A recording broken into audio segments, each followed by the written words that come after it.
wishing the right day for fishing, and it feels so nice to say it's a good, good day.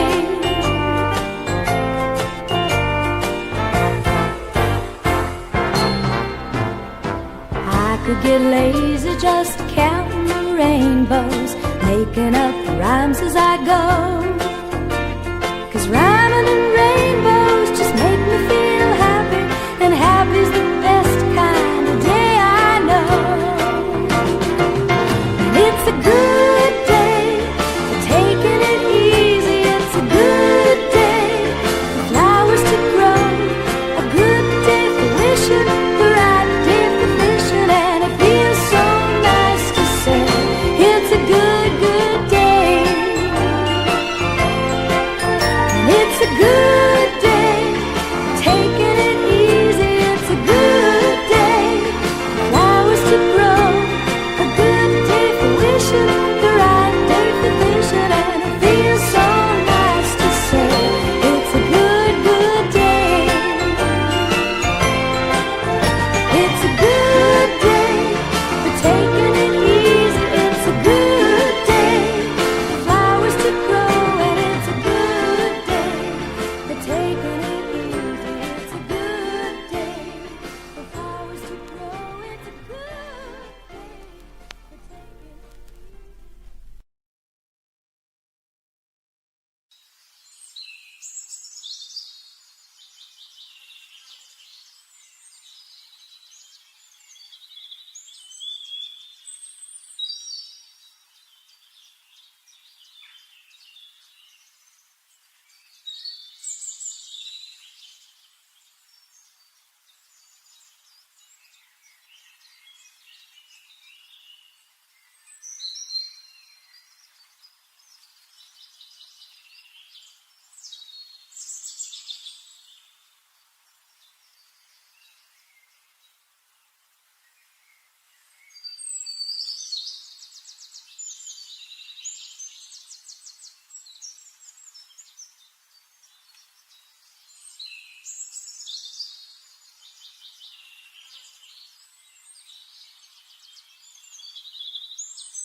Jaeger.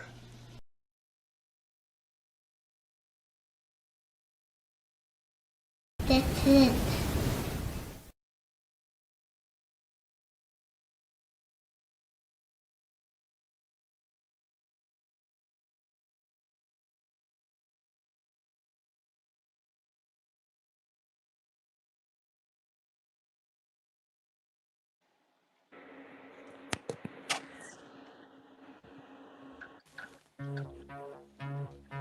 Ladies and gentlemen, if you are easily frightened, we advise you not to watch this film. On the other hand, if you enjoy the violent emotions, this film is for you.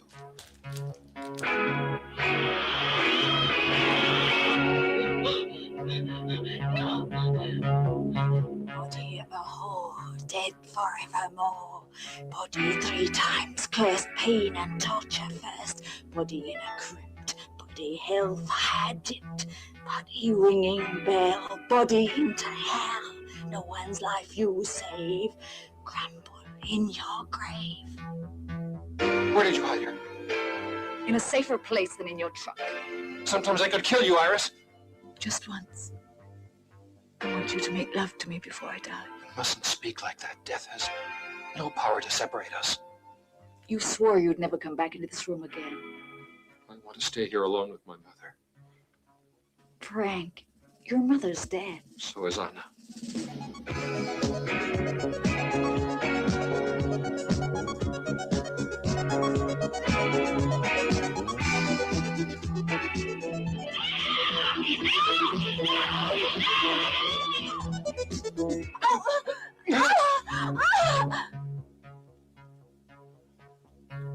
A young girl was reported missing 3 days ago. When last seen, she was in this area. Did you see anyone then? No. Who are you? Police. If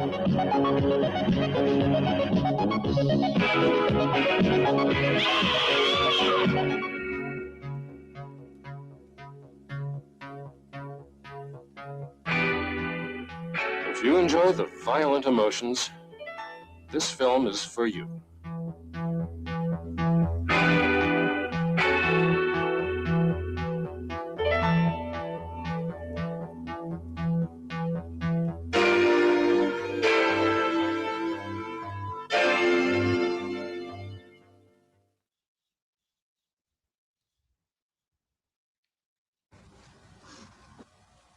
Hello, I'm John Waters, and I'm supposed to announce there is no smoking in this theater, which I think is one of the most ridiculous things I've ever heard of in my life.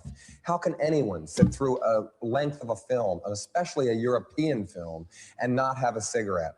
But don't you wish you had one right now? And I'm telling you that smoke anyway. It gives ushers jobs. And if people didn't smoke, there would be no employment for the youth of today. So once again, no smoking in this theater.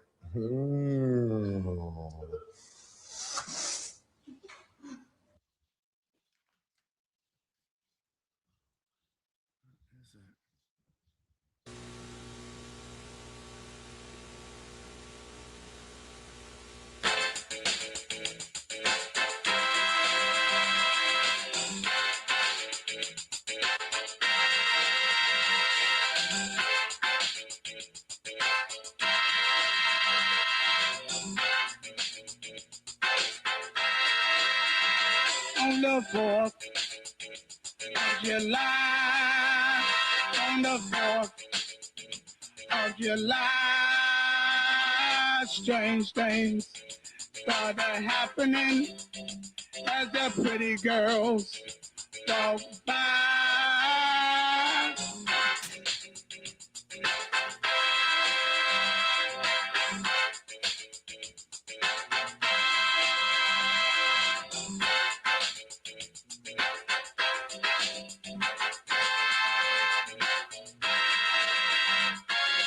On 4th of July, on the 4th of July, strange things started happening as the pretty girls walk by.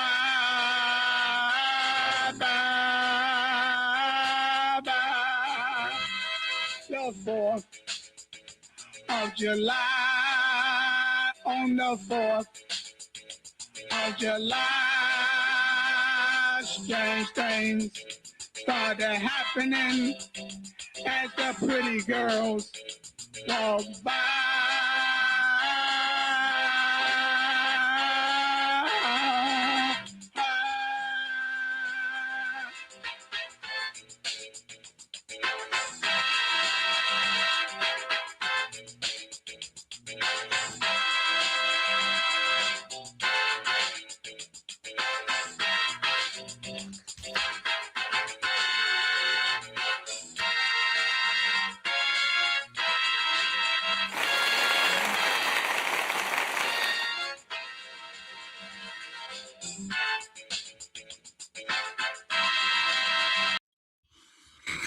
Oh, I thought the music was going to continue. Listen, God. I was thinking about leaving it as a background music for the entire show, but I was That'd be talked out of fine. Imagine chasing everyone away by just letting that loop under our it. conversation. God. No, when you played the John Waters thing, I was like, where did I put my copy of Desperate Living that I know I showed it last week, but I was going to hold it up again. I smoking. He wanted a cigarette. He was like, damn it, where'd I sit him? Well, they used to show that John Waters PSA before Rocky Horror back in the 70s when I would see it at midnight at the Varsity. So that John Waters one was always playing. Oh, there's Annabelle's avatar. Yeah, can you hear me? Yeah. Yes. Rough day today, rough day. Oh, tell me about it. I got to say right off the bat, I'm exhausted as all hell, and from the whole thing this week for the film shoot, and then I worked last night, which was surprisingly not swamped, and but more people came in after the fireworks, I guess, but it was okay because I was exhausted. Then I get home and I thought, well, I'm going to do a quick load of laundry while I'm settling in, and my fucking washing machine, the water, it's a front loader. The water came pouring in, and then it stopped. And I'm like, so I hit cancel. I started it again. It did a little water again, and then it's turned a little, and then it stopped. And the timer would go down and then go back up. And I'm like, what the fuck? So I had to fish out all those wet clothes, wring them out, put them in the dryer, put them then in the hamper because they're not entirely clean. And then I put it on a spin cycle, which worked to get rid of the water. So, of course, now no one's going to be able to look at my washing machine until tomorrow if I can get someone to come over. And in the meantime, I got one towel left. And it's like, air dry. You don't fan dry? But it won't wash. I can't soak everything and hand wash everything and then hang it all. No. Could you do one thing though? To survive, could you do can you keep up in your underwear in the tub? Underwear? What's underwear? Right. I was going to say. That's really the answer I was looking for. Yeah, why are you even upset, Todd? I'm a little confused here. What? Yeah. Why this could be your chance to just go full nudist. Just show up to work in what about when I have to go to work or step outside? Well, just my sheets. You're gonna have to just hand wash your work clothes. I've been there, man. Sometimes you just gotta wear uncomfortable hand. Well, I mean, after everything, I mean, they came in Friday of last week to cut a hole in my closet door, and of course, which then enveloped my entire apartment in the smell of dead rat shit and rat piss. And it smelled like methane in my apartment. And they showed up on Monday, and of course they sealed it, and they sealed the closet door, but still the smell. So then they came in when I left for Los Angeles, for Santa Monica on Wednesday morning. They showed up just as I was packing my car, and my the complex manager said he would stay there, supervise, because I don't want anybody else in my apartment when I'm not there. And I talked to him on Thursday. He said that they cut a bigger hole in there, and they cleared out 3 more dead rats besides the one they cleared out last Friday, and sprayed everything and blah, blah, blah, blah, blah. And my closet door is sealed, but sometimes I can still smell something slight. And they said they set a bunch of traps. I hope they took care of the roof where they're getting in, because last night I could swear I heard some bumping around up there.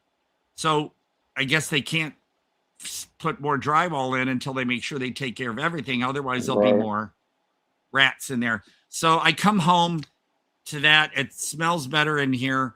But then I fucking turn on my washing machine and it quits while I got a huge load of clothes in there. And I'm just You should just call out of work, Todd. You should just stay home today. And no, I gotta regroup. I gotta pay some bills, so I gotta go to work tonight. But anyway, so that's my fun life. The washing machine just had to happen. So can't you just say, "Don't you know who I am?" Right. Yeah. No. Well, it's if I hadn't had to work today, or I work yesterday, I mean, I could have asked off and not worked yesterday, but again, I never know how much they're going to schedule me, and in case I don't get scheduled enough, that could be a problem. So but if I would have stayed, it's possible I could have got the other scenes done, because they weren't able to get all the scenes Ryan wanted. And so I got to go back to Santa Monica. They haven't said when, but I know it's going to be soon. And get all that full body makeup done, which took well over 3 hours, and do the other scenes. And I'm like, that's fine. How much are you allowed to reveal about any of this? I know we talked a little bit. Well, I mean, because he said we could take photos and videos, of there's some video and some full frontal shots and stuff that I'd have to censor. That and you could share them. No, I haven't received them yet, but like photos, like here's the set. Yeah. And we were shooting that scene with the table, and then we took the table away and did other things because it's weird. And apparently the backgrounds are going to look amazing. So there's going to be a lot of green screen. There I am with Ryan is kind of second from the left with his hair pulled up, and the rest is crew. And yeah, so as far as the story, I mean, it's called The Knot. You don't get in trouble. No. It's called The Knot, KNOT. Oh, there's my chest up. Now, the beard and the hair had not been done yet for that. My beard was really dirtied up with blood in it, and my hair was like dampened down and made to look, all stringy. And yeah, I'm very corpsey looking there with the yellow, especially. Don't get into it. Don't get into it, man.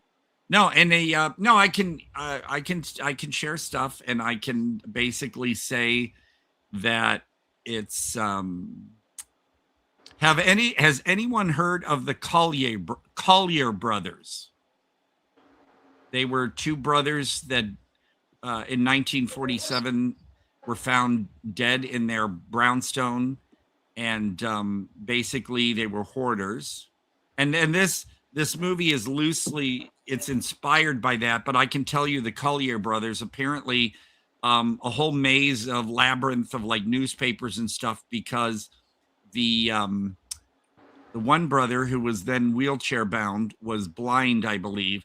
And the older brother thought that he was, once the brother would be able to restore his sight, would be able to read all the newspapers. So, but the story of the Collier brothers was that because people reported a smell, apparently the police went in and found the caretaker brother dead under piles of newspapers, because they set booby traps in the house because in case people tried to get in, thinking the brothers were rich.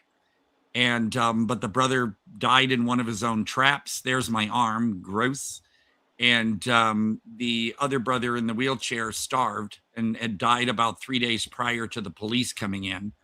And so, but for this movie, it's not that, but the idea of this house and that, and, family members, there I am with my belly. But I'll tell you, my actual gut there worked in favor of how my character finally looked. So she did a great job. Oh, Angie Shell. I forgot to grab it off the shelf, but I remember because we just talked while she was doing that, and she said, "Have you ever seen a serial killer movie with Jake Busey called Pig Killer?" And I went, "Oh yeah, I have that director's 3 films. Vinegar Syndrome released all 3." And she goes, "Oh, I worked on that one." So I had seen a movie that she had worked on before and didn't know it was her. And she was lots of fun. And because I felt, totally comfortable, there I am. I had, that is actually Ryan's mom, Tammy, who was in Ninja Badass as well. She's in this movie too, and I had her taking pictures. So there I am standing totally naked, and they're getting all these photos, and we're just talking, and Angie told the crew, "Okay, Todd's naked now," and I had her add, "But if you need to come through, no worries. I'm not like shy." So yeah, crew would come through, actors would come through, and there I am totally naked, and it was fine. And then when we get me on set, I'm wearing these swim trunks, but it turns out the swim trunks kept rubbing the some of the dirt makeup off of my inner thighs and my waist. So we just had me naked on set, and after a few minutes, people were totally, totally forgot because we were focused on getting all the scenes, the angles, the lighting. It was amazing how just a movement of my arm had to be done with different lighting and setups, you know, for angles and stuff. So, you know, after a while, it was like nobody even bothering to realize that I'm not wearing anything. They were just too concentrated on getting everything done. So it was fine. It was a blast. And Chris, don't you have the one where I censored my butt? Did you? Hold on. Yeah, Did you say? You sure you sent that? Yes, I did. Well, I posted it. I think that's the first one he sent. He was like, "Hey, look at this." Well, okay, so you copied basically all the ones that I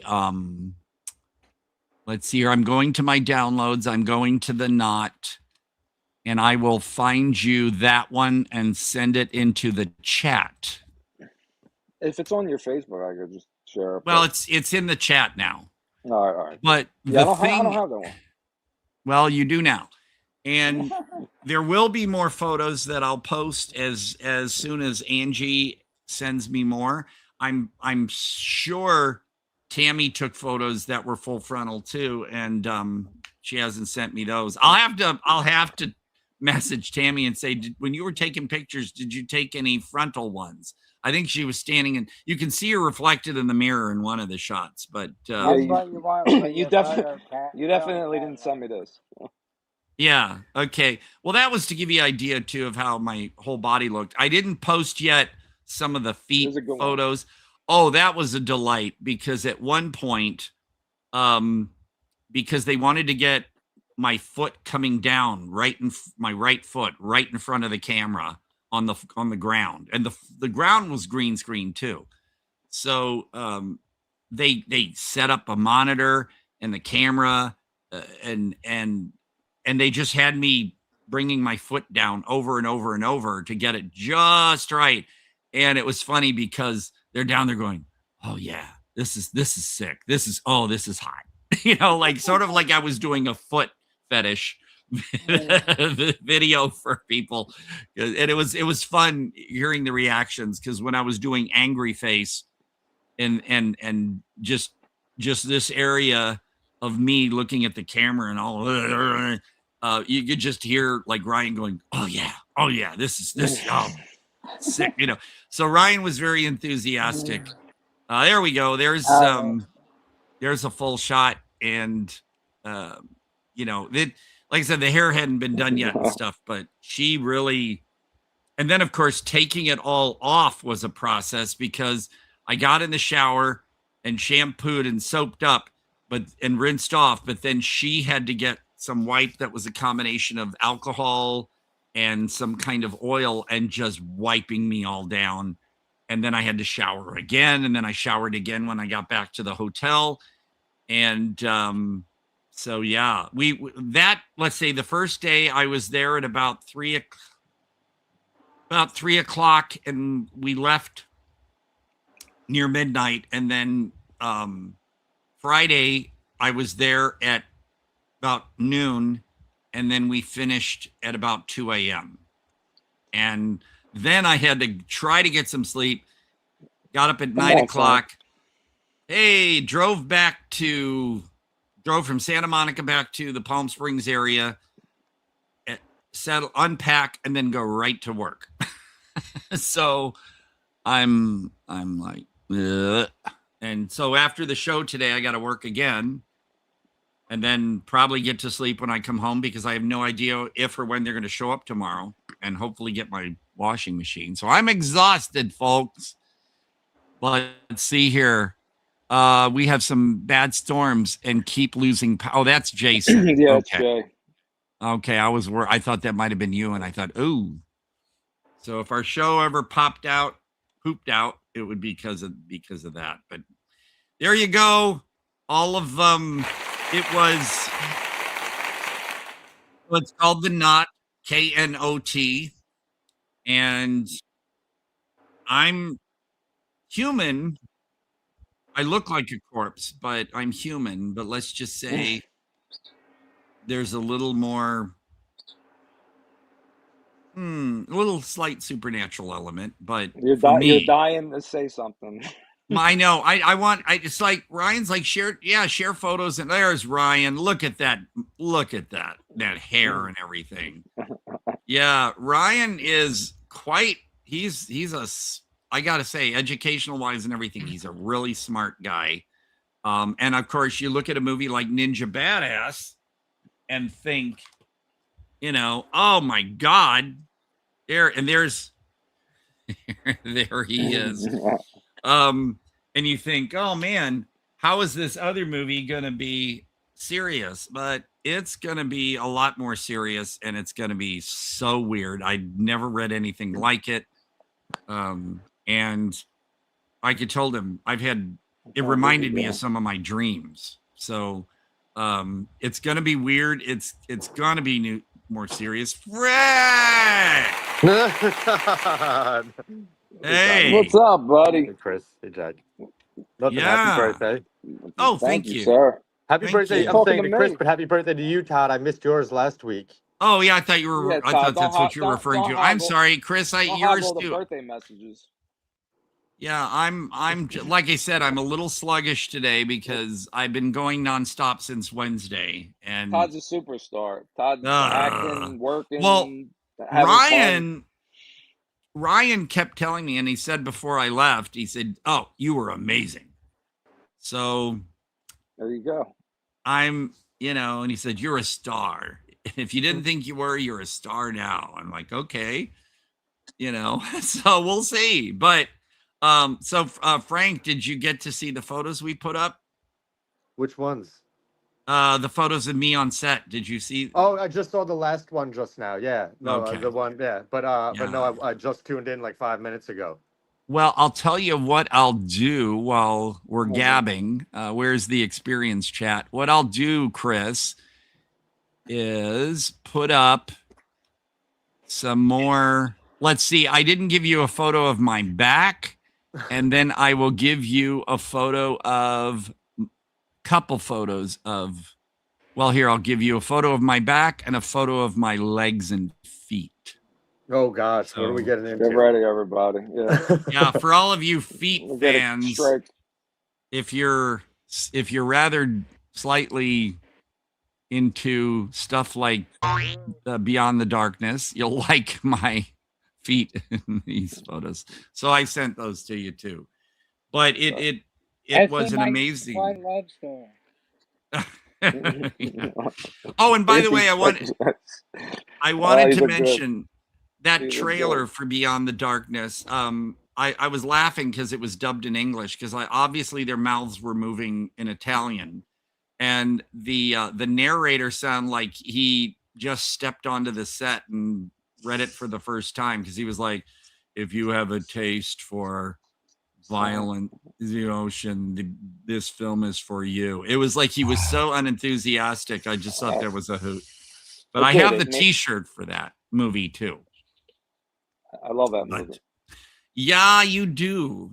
I don't know what that says about me, but no. Well, it's funny. There seems to be a lot of these movies that are like because didn't Severin just put that one back out just on came out 4K on 4K. Right. I have the I don't think I need to spend a ton of extra money and get it on 4K. I think my Blu-ray will suffice. Because I did get some. Well, did you see what I got? Hold on, I'll show you. Yeah, keep talking. I'm sorry. Yeah, okay. Well, there he goes.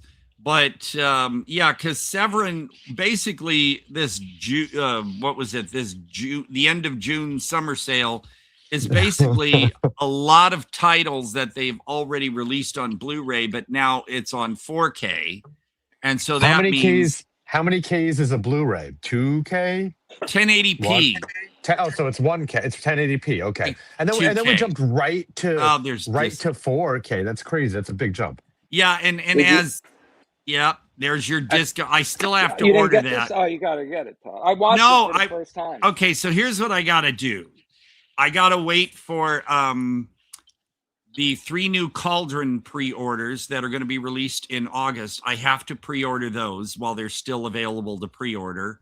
And There's then like a 40-foot trailer that just backs up to Todd's apartment and drops everything like 500 movies off at once. No, but He's I like, I'm have so to. broke. I have no money. Oh, golly. Well, that's the thing. Right. I managed to get there we go, a little at a time, and I have to pre-order the 3 new Cauldron releases because I have all of the Cauldron releases, and I'm not going to break that chain. And then Celluloid Dreams will email me around July 20th or something, because then Black Belly of the Tarantula is going to be shipped, so I have to pay for that. And yeah, so I don't know. The disco thing I think is going to be available for a while. I don't think that's going to sell out right away. Can we discuss something real quick about 4K versus Blu-ray? Because I was so interested because it was like 1080. Blu-ray is 1920 by 1080, also known as 1080p. 4K is 3840 by 2160, also called 2160p. So it's so weird. We actually switched which part of the diagonal we named it by. So like Blu-ray is named by the second part of the diagonal, and 4K is named by the first part of the diagonal, 3840. So it's like 4,000. That's interesting. It makes it seem like such a bigger jump, but it was actually just doubling.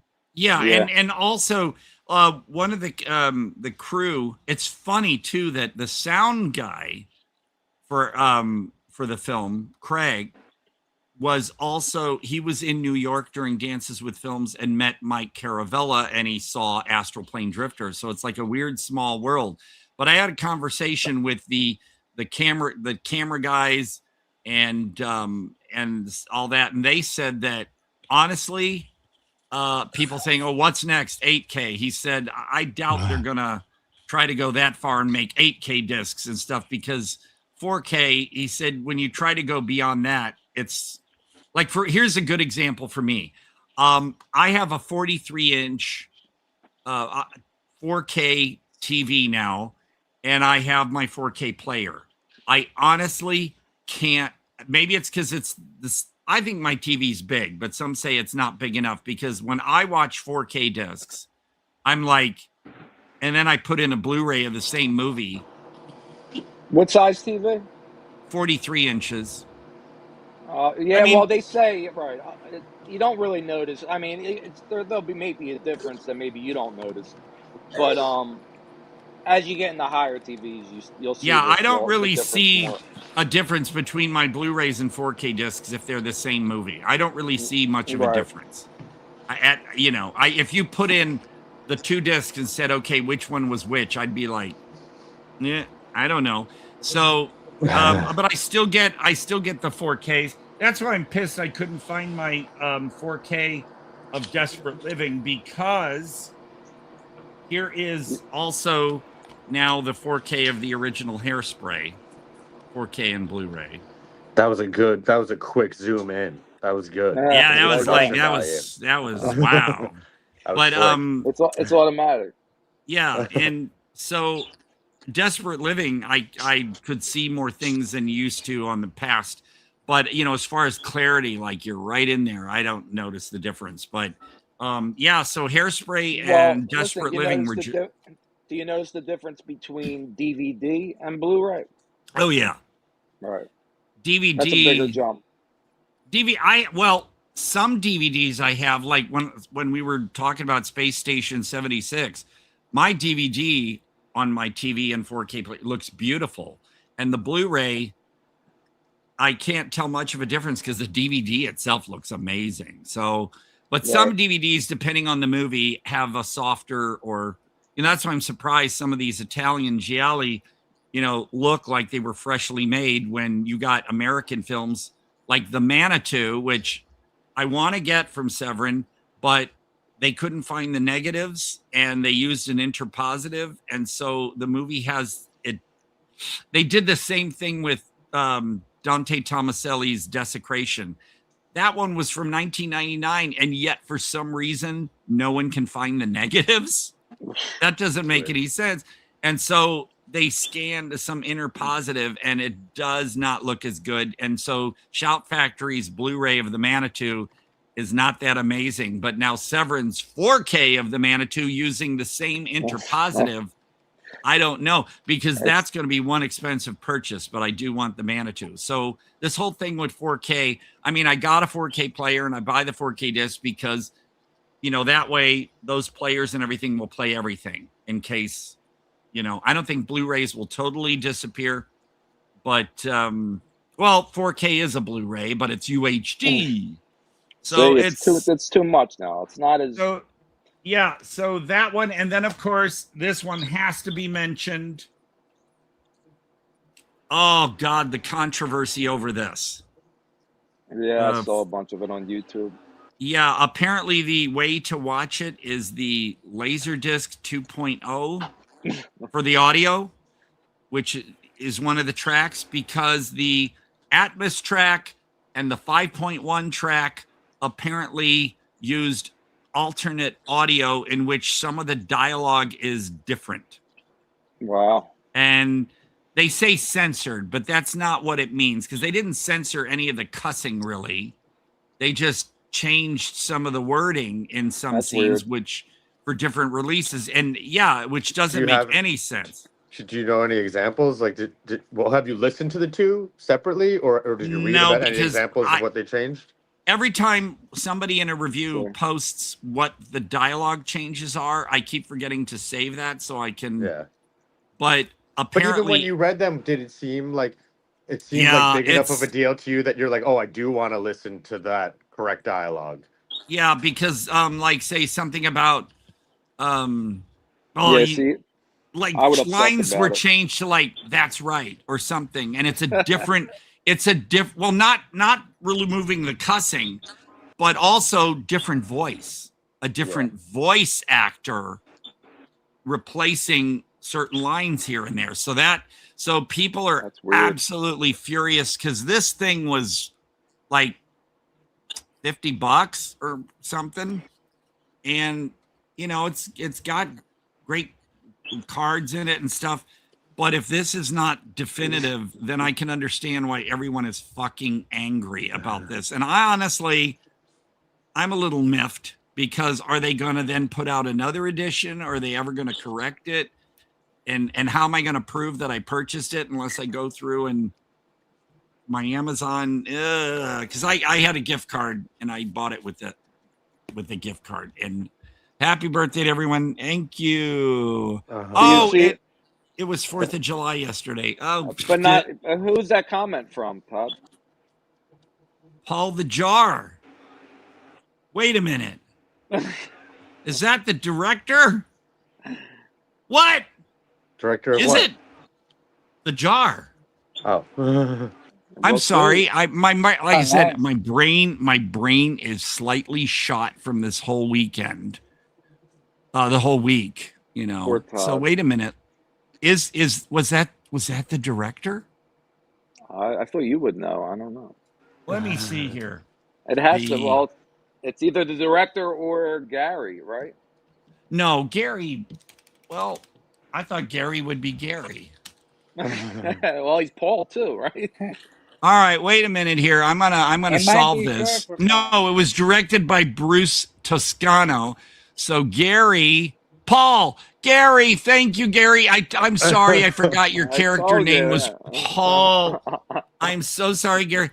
Like I said, my brain is fried from this week. So, no, we can't hear you because is he backstage?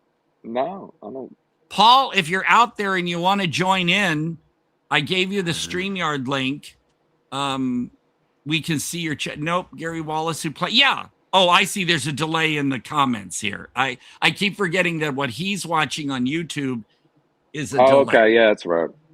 So, Paul, you probably heard me by now saying, you know, if you want to join in, you can now. That would be fine. Paul, am I calling him Paul? Toss me in a grave. Strip me naked, toss me in a grave, and fuck the formalities. So we'll wait on Gary / Paul. Jesus Christ. See, you know, but that's being That's being an artist. I'm Todd. Todd, you need all three of us here with you to help make sure you're getting things right. That's all right. Oh Yeah. Jesus! The three of us are Oh, just Well, hanging out. listen, Like you mean Paul, Gary, right? I can't get that song out of my head too, Todd. I want to tell you, it's a which? good day. Oh, it's a I'm good day. walking around the house. Yeah. Oh, I need the You know what's pajamas now. fun? All right. It says it in the credits, but that song, the female vocal was Kim Carnes, Betty Davis eyes, Kim Carnes. You come on, you know that song. Bro, Oh, of course. What? It's a great You don't song. know I didn't say Betty Davis eyes. I said, She's got I'm agreeing. okay, because everybody else is looking at me like who? Yeah. Oh, you don't geez. know it, Frank? Wait. Did Annabelle just drop? Where'd she go? Yeah. Yeah, she's been She's in and having out. Problems. She's having issues. Annabelle's having a day. She'll be all But right. yeah, I'm really proud of that video. That was just when people were kind of getting out of COVID and kind of stopping wearing masks, but many not.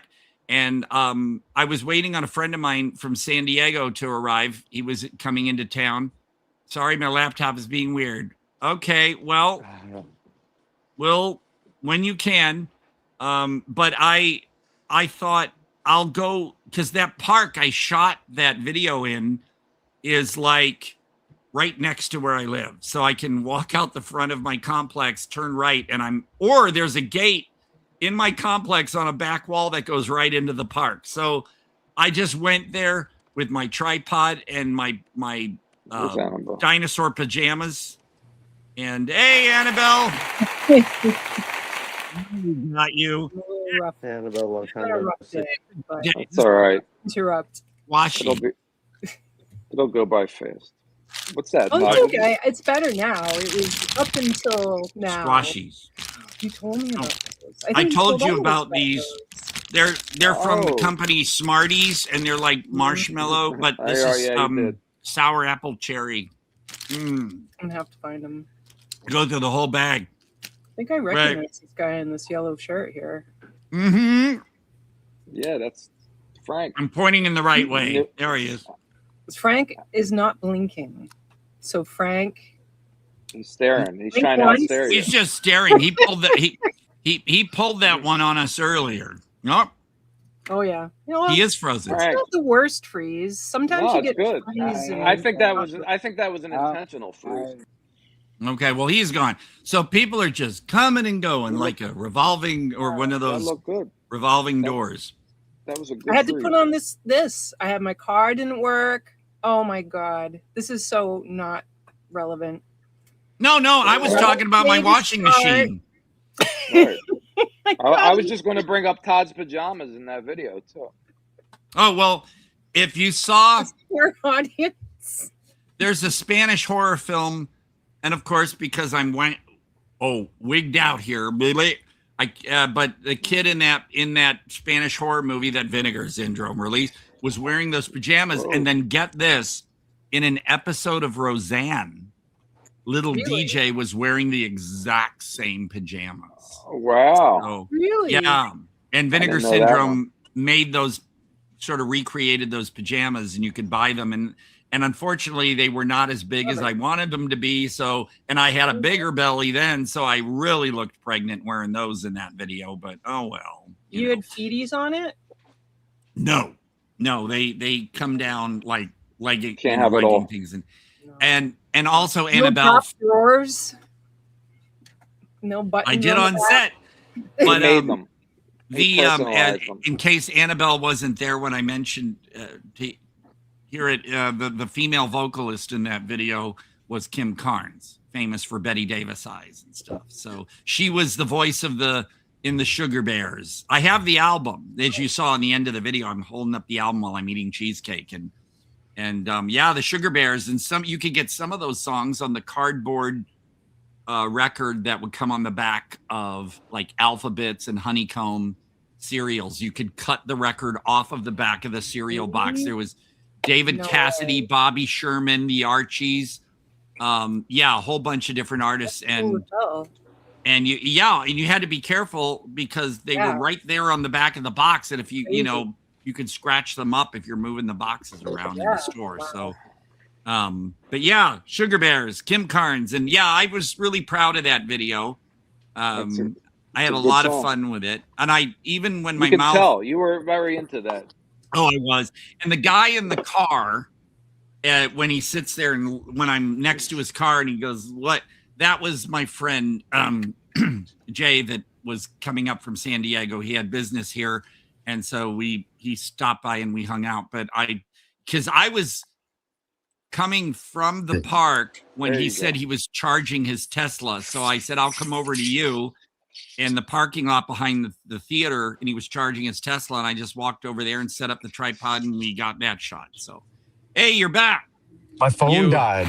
My phone died as soon as Annabelle got in here. I was like, that was weird. Like, oh, this bastard's just dropping out. I was like, I got literally it died, and I just had to go find my charger, and now I'm back charging. Oh wow! See, I never.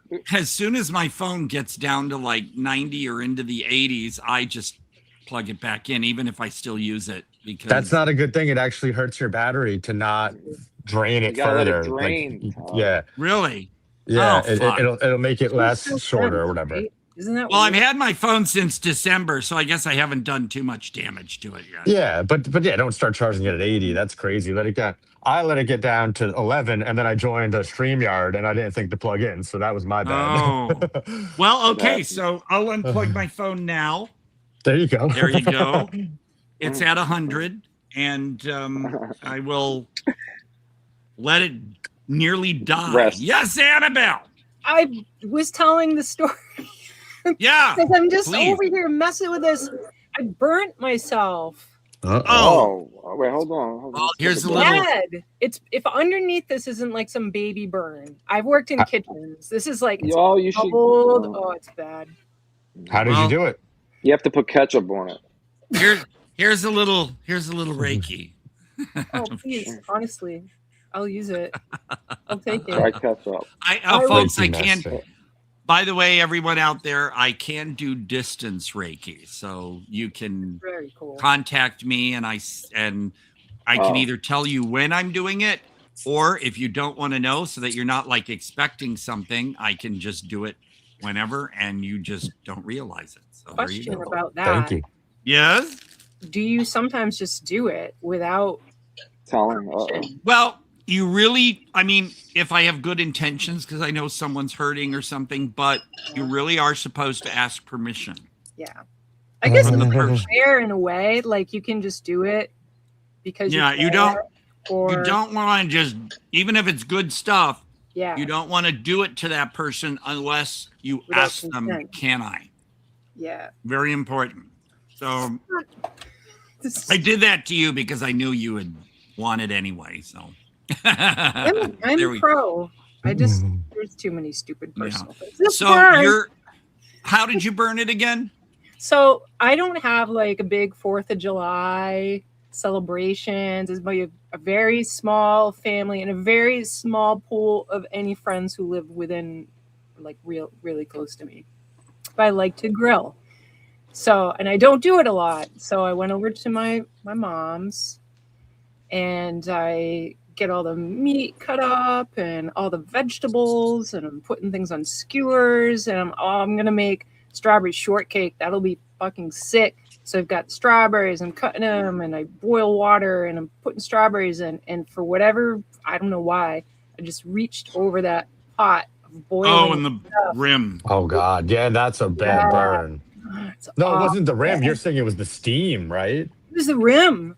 Oh, what? Yeah, you reach in and you touch the rim with your rib. Okay. Steam I've done that. But yeah, it was like right on the metal. Mm-hmm. So it's like, and it's like a delayed thing too. So you actually like burn for a second before you even realize you're burning. Yeah, which makes it worse. I definitely knew what it was. Yeah, I still have a scar. Well, I can't see it well right now, but I still have a scar from when I was a little kid and we were on a camping trip, and for some stupid reason, my brother found like a wire, like I guess an open hanger, and he was sticking it in the fire so he could see the glow, which I don't know how he didn't, it would travel through and burn his hand while he was holding. But he moved the wire out of the fire and it sizzled onto the back of my hand by accident. And yeah, I had this big blister, and And I still to this day have a scar from when I was a child. I do not want a scar here. I took it off because I was getting pissed. Oh yeah, that is exactly what I thought it would look and like. It's like bubbled. I don't know if you could see the bubble. Yeah, of course. Yeah, that looks like you tried to kill yourself the wrong way. I know. I'm a fucking therapist. Is there any right way? It's not helpful at all. Yeah. No, I swear to God. I swear to God. I was gonna write burnt 4th of July. Yeah. You should have. Next time. Well, you know, since your hand's down there, because people automatically look, so you could give them a little message saying, "No, it's just a burn." That's what I wanted to put on it. Yeah. Oh, you got. I don't know if mine is visible. I have like a scar. I don't think it is. Oh yeah, it's really... I can see it. Yeah, it's like a little tiny. Not that. part. You should see No, 8. it's like length. Yeah. Yeah. Okay. It's very hard to see through video, but I took a baking rack and I ripped the metal rods off of it, and I took a plier and I bent it into numbers, and I branded myself when I was like 20 years old. That's fun. I swear to God. Seriously? But I did the first 2 at work, or like right after work, and then I was scared to do the third one because it's like right over a tendon. But I did it a few days later because I was like, well, I can't just have 2/3 of what I planned on having. And so a few days later, I did the last one. And I mean, when I tell you it was bubbling, it was like a 1/4 of an inch over my arm. It was crazy. Jesus. Well, they say your brain doesn't fully develop until you're like 24. So I guess and for me, I would say like 44. Stupid. I'm not even there yet. You know what? So again, it's like no film. Well, this scar right here, it was from Sadie. She broke my heart. That's from Jaws. Well, I don't know what the name of the gal was. Remember, they were all comparing their scars in Jaws. So that's what I feel like we're doing. Told yes. No, that was not Quint. That was what's his face? Yeah, it was Dreyfuss. Richard Dreyfuss. Yeah, when he looked better. No, because once he shaved that beard and got way up there, I was like, grow the beard back, Richard. You know, but what can you do? Things did not work out very well for him. No, yeah. So I guess we're hoping Gary can make it in, and before we then would decide on talking about Dariuss, I gotta say they got it in the 4K of Audition. Really? And I changed. Oh, there you go. Yeah, they Barnes & Noble called me, and I switched the reversible cover to the original artwork, and there's the slip cover. It's very cool. And no, I did not pay that full price. Years and years, and I don't know why, because I love Asian. This makes the 4th years. You're watching through YouTube. Okay, so so Paul, when you eventually hear this message, YouTube is on a delay. So you're hearing all of this afterwards for a while. So does he want to be live? He wants to join in, and he has the StreamYard link. He's just having issues, I guess, trying to get in. So I mean, if I have to, Paul, I can send you the link again. Let's see here. Frank messaged I posted a picture of the scar. Oh, okay. Well, Chris, that was in the Bill Jack Christopher chat. If you want to go into that chat, you can get the image. Okay. Todd's back end producing right now. He's really in charge of it. I'm so happy. Oh, that's right. I learned a thing or two. Yeah. Well, you can learn a lot more. Oh no, please! Right now, don't try to get me to learn anything new because my brain is shot this week. You'll absorb as your brain is able. Well, like I said, after this show today, I got to then get ready and go to work, and then they're probably going to show up early in the morning at my place to do whatever, and I'm going to be like, when am I going to sleep? What do they got to fix again? Well, they have to try to finish the job on the hole in the closet where they did the wrap thing. Oh, and they still have to take care of my living room vent because it rattles. And then I got a call at 9 o'clock. I got to call the apartment manager and say, my washing machine quit. Oh, there you go. There you go.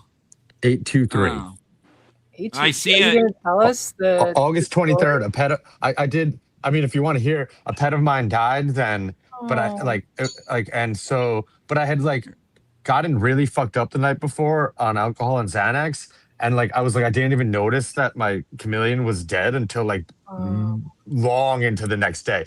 And it was kind of like a, don't do drugs anymore and take care of, like, it was like, get your shit together, Frank. Wow. Did that work? Okay. Did it affect you? No. I mean, it reminds me that I should still be getting my shit together. So, Gary, you're getting it together. I don't know if you want to share it, but you've got some pretty hot recent events in your life. No, I'm just joking. I did get it together. I never got into drugs too deeply. A bunch of my friends did get deep into them. A bunch of people died. Like, it was a crazy time in my life. So yeah, no, I got it together. So I'll interject a little. Gary just messaged, what room, how do I? So I sent him the StreamYard link again in his messenger on Facebook. And so hopefully, Gary, if you've already seen it, or by the time you hear this, I sent you a link. That's how you should be able to get in. If you want to tag me in also, I can help him with some normal stumbling blocks for StreamYard some people have. Well, I mean, hopefully he's... Oh, here's Del. Hi, all from New Zealand. Nice. Yeah. Hi, New Zealand. Oh, I love New Zealand. I'm a New Zealand freak. Yes. I love it. Have you ever been, or you're just like a fan of the idea? No. I love, there's some artists, some music artists and stuff that I just adore. And hey, that's where that's where Feet was shot, or basically. New Zealand. Del is the author of Metropolitana'S upcoming book. Really? Yes. Chris is a mover and a shaker. She's supposed to be on. I don't know. She might be having problems like Gary.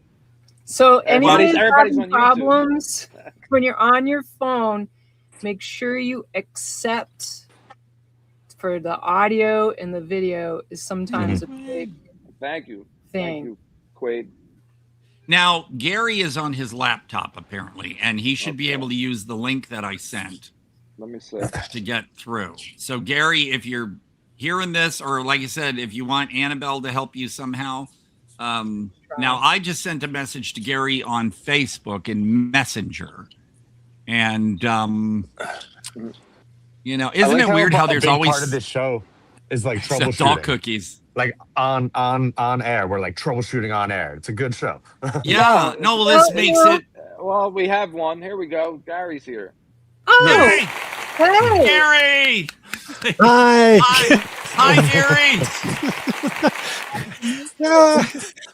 You made it. Oh my God! I'm so sorry to take so long. Todd, it's fine. Can you hear me? It's fine. Yes. Can you hear me? Yes. Yeah. Yes. Loud and clear. Okay. Can you hear us? Todd, can you hear us? Yes, I sure can. Yeah. Oh, I can. Yeah. Good, well, because I didn't get the link at first. So thanks for resetting it.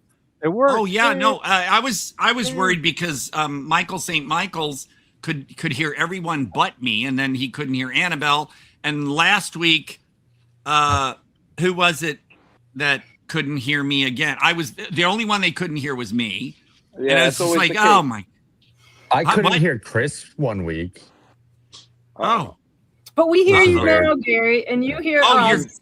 We see you, we hear you. So, this is amazing. I have there he is in all his glory. He looks familiar. But yeah, I have my Terror Vision Blu-ray of The Jar, or I made the Terror Sharon. I know a lot of people won't. I guess they changed the title to The Jar because people back then didn't have the internet, and they were like, what does that mean? It sounds like a woman's name. But basically Sharon, or however you pronounce it correctly, is the ferryman of the underworld. He is tasked with transporting the souls of the dead across the rivers of Styx, or Acheron, which separate the living and the dead. So that is what coins on your eyes back then. Yeah, that's what that one means. And but I really love the slipcover artwork because there's Gary right there, or Paul. I'm so sorry I didn't know who Paul was at first. I thought, is that the director? No, look, the walrus. Gary, I've been like lack of sleep all week because I drove up to Santa Monica to shoot a film, and got back Saturday morning and then had to go right to work and all this, and so I'm just like brutal. And so forgive me if I no apologies necessary. I'm just thrilled to be here. Gary, I'm so happy. Tell us about the jar. What was your experience? What is tell us all the things. You want questions? Do you want a free flow? What would you like? I know you've done Q&As, but tell us your experience. However you want to do it. I'd be happy to. Oh, I mean, well, we filmed it in 2-week segments, 2 weeks in the fall. Is that like what you meant for me to tell? Yeah, just tell us whatever comes to mind, because we don't structure the show that way. Oh, wait a minute. Oh, okay. All right. Here's the thing. I had nightmares for days after the shoot ended. Wow. Yes. I can imagine. I'm sorry. No, I was going to say, there's a delay. While there's a delay. So I think if you're doing it through StreamYard now, you turn the audio off on the YouTube, and I basically watch through the StreamYard page so that you're now. Yes. Okay, hold on. If you watch through YouTube, there's going to be a delay in what we say, and then you'll answer really late. Hold on. Should totally close out of YouTube. Hold on. Yeah, you can close yourself. Todd, you become an expert. You're like a tech guy. You're the IT YouTube StreamYard trial and error, man. I learned. So Gary, you can basically shut yourself out of YouTube and just stay on StreamYard. Oh, he's frozen. Look what you did, Todd. See, Frank, you spoke. Look what I did. I have that effect. I mean, he's still giving good advice, though. It's still solid advice. Well, I keep YouTube on for some reason in a different window, but I click the mute button on the video window on YouTube. Well, looks like Gary's frozen. But we'll get back. Wait, I heard something. Okay. Well, we'll make sure. Well, we'll see what happens, right? It's a good image. Oh, well, he'll be back. We'll be back. So what were we talking about before he came in? We could talk about the jar. If you want to bring the jar to the people in the audience who may be unfamiliar, as I was. Now, this was Jesus Christ. It was 1984, and here's the trailer that TerrorVision put together. I think Gary's back. Hello? Hey. Got your Gary! Where do you live? No, there you are, Gary. There you are. I turned on Argento. What if I take you to my apartment, get you cleaned up, and Hello? then you are going to see a doctor? Yeah, we got you. Yes, that's good. We're showing the trailer. But just to clean you up. Do you see yourself on TV? There he is. I'm sorry, pardon? Still a delay. You're still a delay. It's okay.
There we go.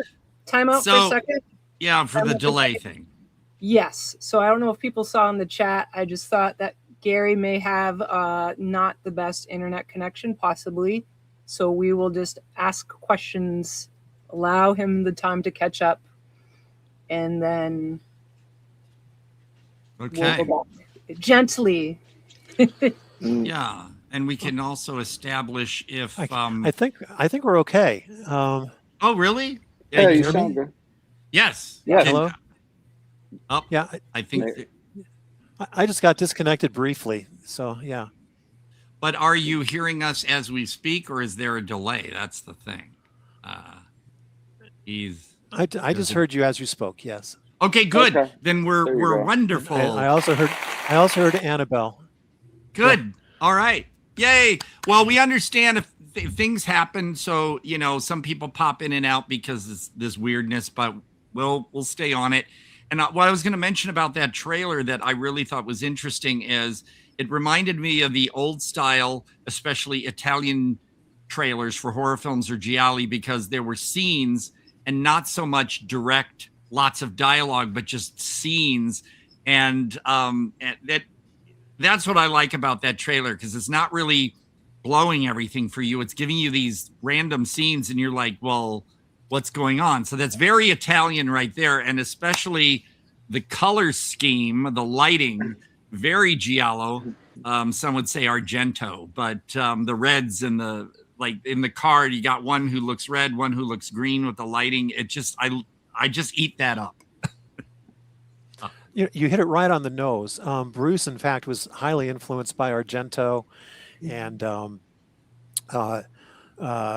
Fellini. There's a Fellini-esque scene in one part, but Argento in particular.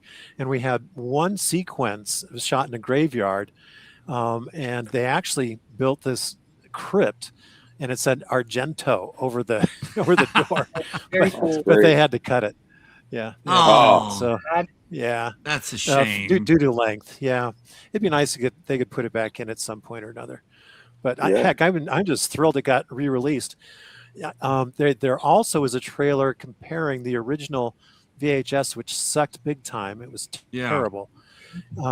And it compares side by side the terrible VHS version and the restored version by TerrorVision. And the difference is stunning. It really is stunning. And Bruce Toscano, we had a showing at the C Film Center here in Denver. And Bruce Toscano came, and it was the first time he had actually seen it on the big screen. And at one point he leaned over and he said, "It's pretty damn good." Something like that. Well, I love the widescreen because I know the VHS. This whole thing of people, because even Barnes and Noble has VHS now, and I don't get this whole going back to VHS because even then, when that was the only option, I hated the pan and scan. You didn't get the full image, and it just I was breaking up again.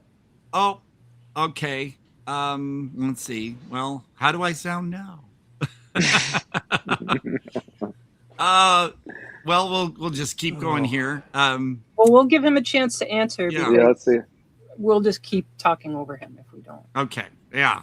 So, how are you doing now? Uh-oh. Is it now? Okay, I can hear you better now. Yeah. Okay, good. All right. Well, it's just I I also was thinking too, besides Argento, there was some like Blood and Black Lace Bava going on. Let me try a different camera. Maybe it's this the camera. Hold on a second. Okay. Take your time, though. Yeah, no problem. I'm just thrilled to have him here. And Todd, do you want to do more of an intro for the film? Give it like a little synopsis, etc. Well, basically, the movie is so dreamlike. it's like a dream. Every scene is like a dream. Like you said, when you mentioned Fellini, for me, it was like a lot of weird stuff out of City of Women. But the generic description is a motorist who comes upon an auto accident, finds a bottle at the scene. The bottle contains a demon who proceeds to possess him. And so for people thinking that they're going to get this little creature feature thing going on, it's more of, it focuses more on what the senses from that creature are doing to Paul.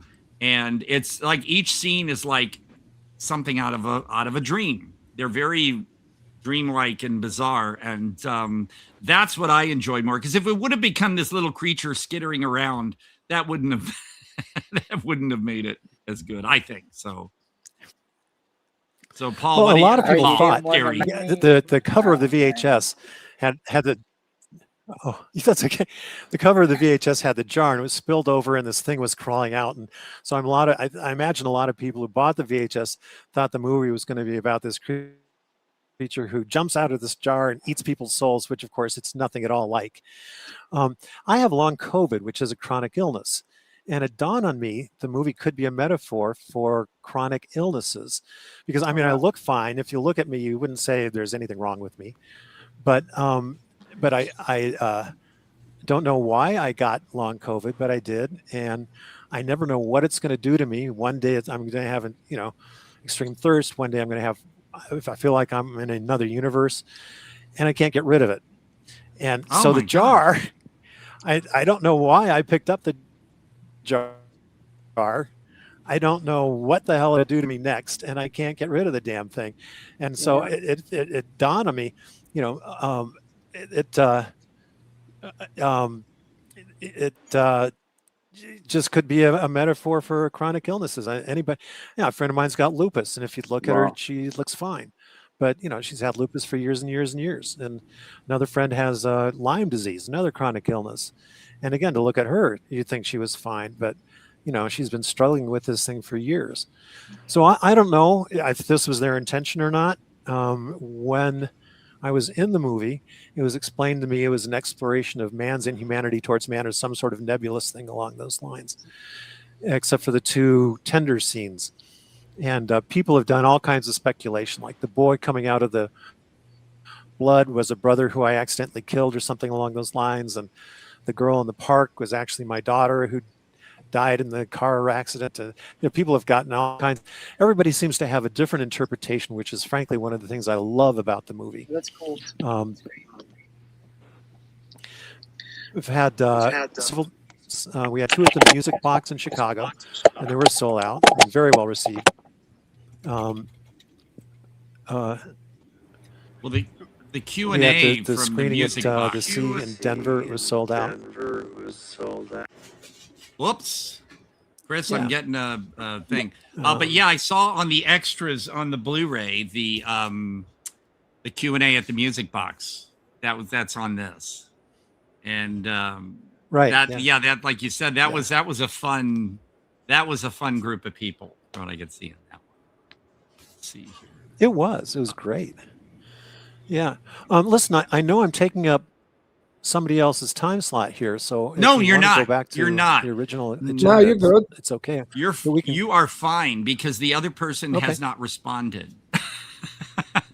So you're well. You're it's their loss then.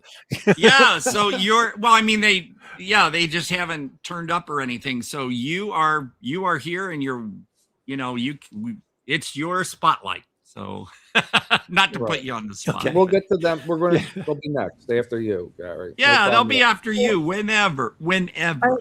I can ask some questions. I'm curious about how did you get brought into this project? There was an ad in the newspaper. This actually was the second production I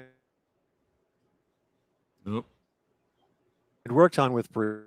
There you go.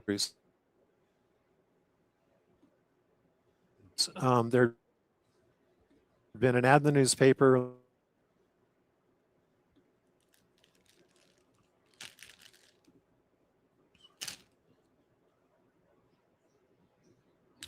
Okay. Did not realize it was the same people. I went and auditioned with basically the same audition and got the part. It's just and it's nobody got paid for the movie, as it turns out. I think I got paid $250 or something. You know. Wow. And the technicians, well, it's kind of understandable. They, oops. Do I have a weak signal? I'm wondering can that. You hear me okay? It's been going in and out a little bit, so I'm not sure. Because I don't want to miss you're telling some really interesting stuff. My internet actually is very good. Oh. That's technology for you. I can check my internet real quick if you want. No, right now we hear you pretty. We can hear you now, but for a moment there, it was in and out. But we're, like I said, it's okay. All right. We deal with it. Okay. So you looked at this ad in the newspaper and got in. We're not paid enough. What got you into acting? Oh, geez. Back in high school, way back in high school, it looked like an interesting elective. I mean, I was in band. I played clarinet in the band, and then same here. I decided, what the heck, I'll audition for a play. Yeah, and I got cast, and then I kept getting cast, and so I did a lot of local theater around Denver, and then this movie came along, and it was shot in and around Denver. The battle scenes, for example, were shot in Red Rocks Park. There were other parks in Aurora where some of it was filmed. You can tell by the merry-go-round, right? You don't see those in playgrounds anymore. You do not. So you can tell it was shot all the metal some time things ago. that kids could die on with all the metal things we used to have. Hey, we survived. We survived. Well, and they were fun. I miss those damn things. Yeah. You lost out. You'd spin around, you try to stay in the center, and yeah. Playgrounds now even have they're either wood chips and stuff to keep the kids from getting hurt. I mean, we took our chances and we knew what to do. Now I think I'm not saying kids are dumber now, but man, we had those tall swings, right, where you could swing and then jump off and break your leg. Oh yeah. I will say that when I was in second grade, there was a kid, Chris Hanglin, and he was on one of those. Chris Hanglin. He was doing a spin and smashed his head, and the ambulance had to come. Oh my God! Like a big, yeah. And those jungle gyms. That's one out of how many kids in the country? Yeah, kids are getting hurt all the time. The rest of us, you got to make some sacrifices for. No, we were. Well, when I say we, I mean people of a certain age here. We got through all that. We survived lawn darts and. Stuff. I think that stuff probably went away after my generation. Once the internet happened, and people could be like, "Here's your internet, child." Oh, everything's happening like all at once. Yeah. Yeah. Because you didn't find about stuff like that until like the news later. It's a lot safer here. Come on. Yeah. No, we managed. Those were the days, man. That's all I can say. But I also liked the music, the fun. score for the movie was just really interesting. The score, the score has been the star of the show. To be perfectly honest, everybody loves the score. There are several versions of it online you can find, and one is slowed down like to an eighth of the speed, and it lasts for a very long time, and it's really quite hypnotic. If you have a chance, it's on YouTube. and you can go on YouTube. Just put in there. There are a couple things you can search on. One, the jar 80s synth music, and another. Okay. And then if you just put in the jar music, then you'll find the slowed down version. It really is quite impressive. I'm sad there's they've no also, soundtrack. TerrorVision released it on vinyl They not did. too long ago. Oh, cool. Wow. See, I didn't. Yeah, I didn't except know it about sold the out. vinyl. It sold out Oh. in minutes. Yeah. Yeah, course. the I sound think it most sold of out in those minutes. pressings You are can just still like you can find copies on eBay if you're really interested. Oh. I'm sorry, Annabelle. I was talking over. One more time. I think it's just the timing. I was saying I think a lot of these horror releases that's become a really big record thing lately, over the past few years, and there's single press. So you've got it, it's done. It's this limited thing. Well, TerrorVision is really cool though. TerrorVision is also basically sticking with vinyl and cassette releases. I'm a CD guy, and I really wish that they would just put them out on CDs as well instead of just vinyl and or cassettes. Todd, we got to get you a record player. I have 2 turntables. Oh, there it is. What? Wow. Oh, wow. Can you, Wow. Chris, I don't know if you can read who did the pressing for that. Well, that's from TerrorVision. Well, someone had to Oh, press the actual album. Cool. Well, But anyway. I'm sad I missed out. But so we've got swings, music. Swings. That's where we're at. Yeah, the music. No, I'm really sad I missed out on that, because that's the one thing. Every time some music came up, I was really listening. So yeah, It was oh a yeah, trip. yeah. Lots of scenes of me walking around, and in one show, I commented how I thought some of the walking around stuff could have been edited out, and one of the audience members says, "Well, no, that kind of shows your journey from one point to another." Oh, okay, fine. You know, it's,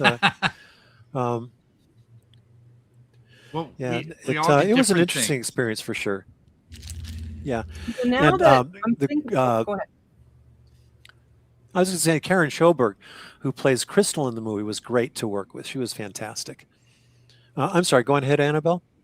Oh, I was thinking about even talking about all the deaths and the different meanings, and Karen, like not Karen, a person Karen, like you're Karen, but Karen, the boatman for the River Styx, does imply that these deaths there's a greater meaning to the experience of Paul, of going, is this the trip through the underworld? Is that part of this?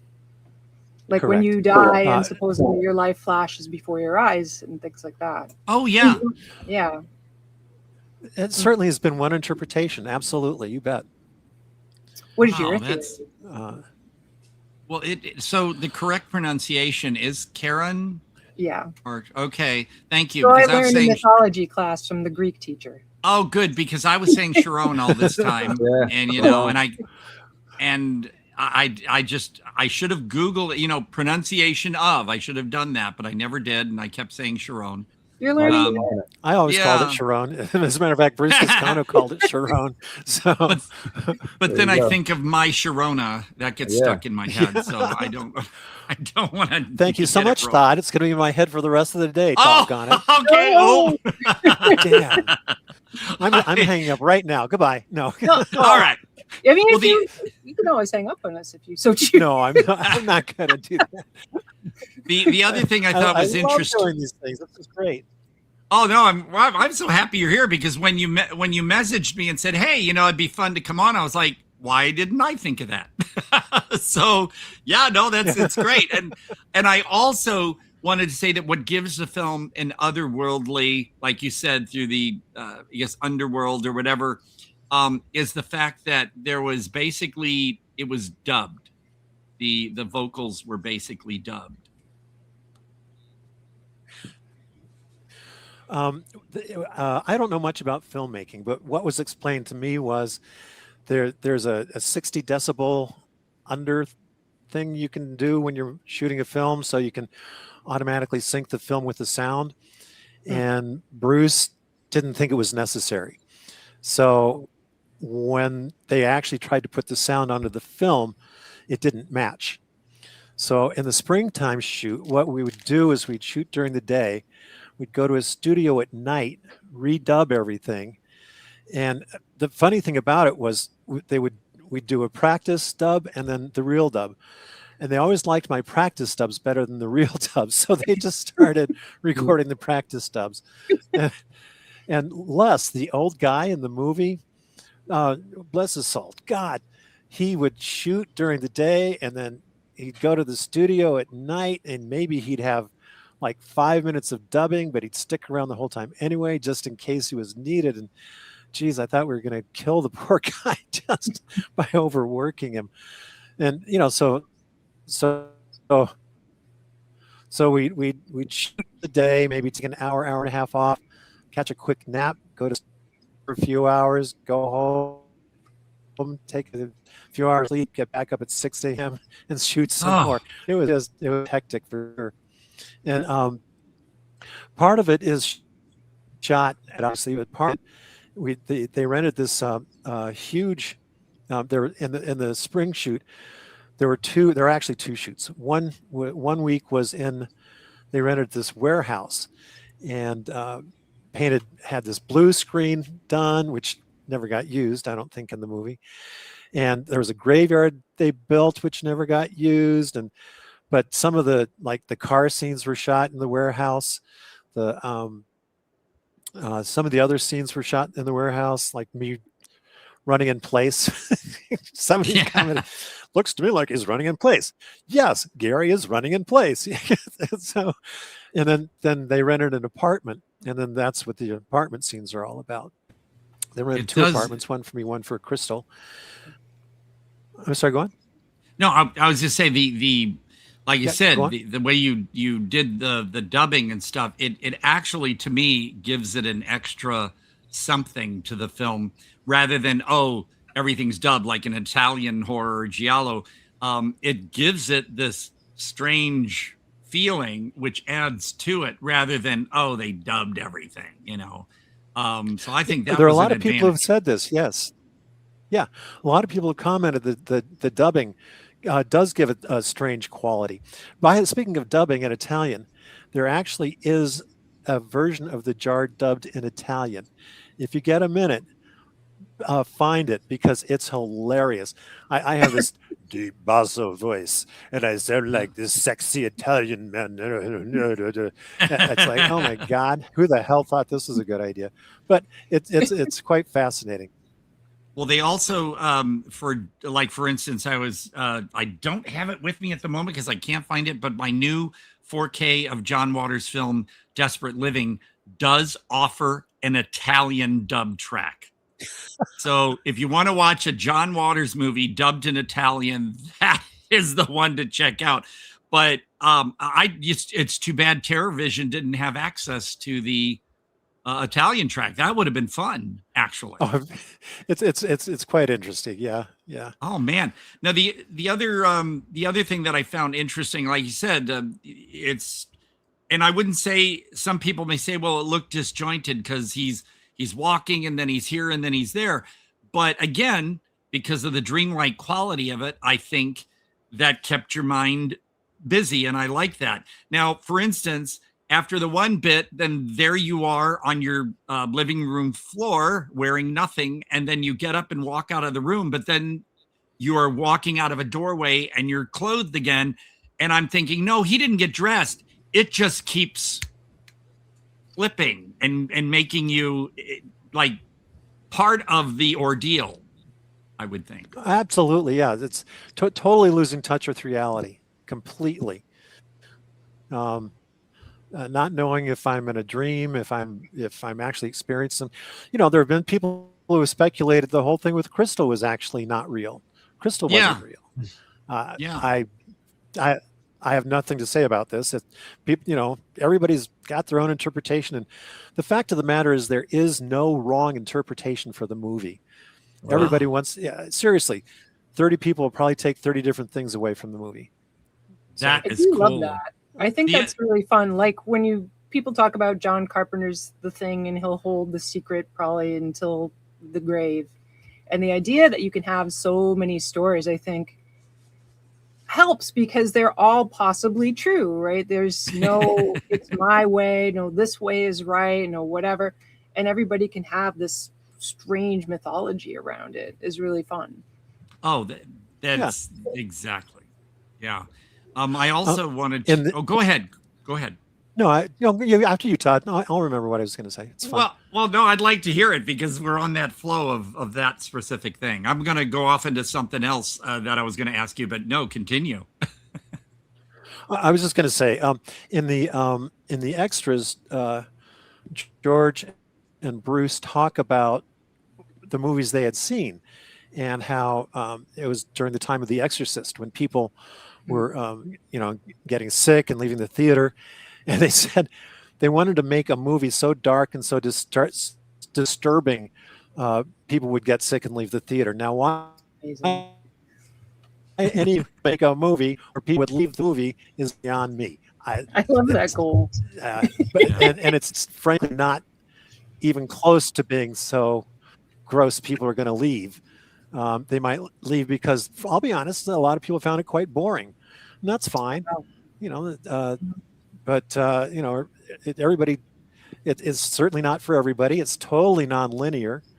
There's no specific plot really. So in one showing, people would there were like maybe 6 people in the audience, and people would walk in and out. And at the end, somebody asked me, "What the hell was that?" Don't know what to tell you. Yeah. Anyway, so go on ahead, Todd. No, it adds to the whole experience. Like for me, I don't mind if a movie is slow, or what they call a slow burn, as long as I'm like, because movies like this, I start thinking, and it kind of involves me then, and that keeps me interested. I know, for instance, there's everybody for some reason is talking about that Russian film Stalker again, and I honestly, that one, because it is slow and it's just them walking around a lot and stuff, I was bored to tears because the movie didn't make me think that much. But something like The Jar, I am trying to get from A to B, and there's no way to do that because you said it's non-linear. And I was engaged the whole time. And the other thing was, well, thank you. Yeah, the other thing was, and you're from a theater background, basically, so maybe that was, no problem for you and everything. But I liked how the film was not really gratuitous in any way. And your scene in the living room, when he told you that you would be basically naked in the living room, did you question anything, or it's like, okay, that's what I got to do? Oh no, it's just another costume. Nudity's just another costume. Yeah. It's not a big deal. Because that was something I experienced this week when I was on set in Santa Monica for a movie called The Knot, Knot. My role was every time I'm on screen, I'm not wearing anything. So I saw the photos. Yeah. Yeah. And I was kind of excited with my square white butt. And I basically thought of it as, that's the character, this crazy guy running around the house. Like, what does it matter whether he's clothed? I would think that if he was wearing like a loincloth or something, you're like, why? Because he's this crazy man running around the house. And I was fine with that. And I even assured the crew, and which the crew was part of the cast as well. Nobody after the first few minutes, nobody even realized, I guess. They were so focused on what we were doing and everything. And I totally felt comfortable, and nobody cared. And I just figured it was an integral, whatever the word is, part of the film. So I really liked the strangeness, because when it showed you and then you got up and walked out of the room, but then came around the corner and you got your clothes on again, it was like an experience. Yeah, yeah. There's one scene where it looks like we're going whoops, going through like a tunnel of sorts, and there's flashing lights coming in. Do you know the scene I'm talking about? The ball. Yeah. Does it ring a bell? Yes. After I'm in the shower, and the lights all change, and then I'm zooming through. What happened was they were sending. I don't remember the name of the company they were sending for special effects, but this was part of the thing where I fall down. They built this like cave like. I'm stuck in the microphone wire. No wonder it's coming. Oh no! So they built this structure to look like a cave, and this is, and I ladder and then fall down, and there's water coming down and whatnot. And they had this snake-like thing I was supposed to wrestle with in the water, and it was like I don't know if you've seen Plan 9 from Outer Space, where they're, Oh yeah. They're faking wrestling with the octopus or something. So anyway, it's a similar kind of thing. And so the special effects company got it, and it looked like I was playing with this huge phallus. They said, we really don't think you want to use this thing. What? So instead they sent us this other thing with all the flashing lights and this ball flying through space. And Bruce had no idea what to do with it, so he just put it in there. It's totally out of context of the whole movie. But I wouldn't question it. That's the thing. A little backstory. That's great. I didn't even question that. I saw that, and to me it was part of the trippy experience. I didn't even, well, what is that and why? It just, because it was coming at you and cutting back and forth. I just let it happen. So what is this guy Well, like? it worked. It worked in the movie for some reason. Oh. Sorry. I'm sorry. What's the what?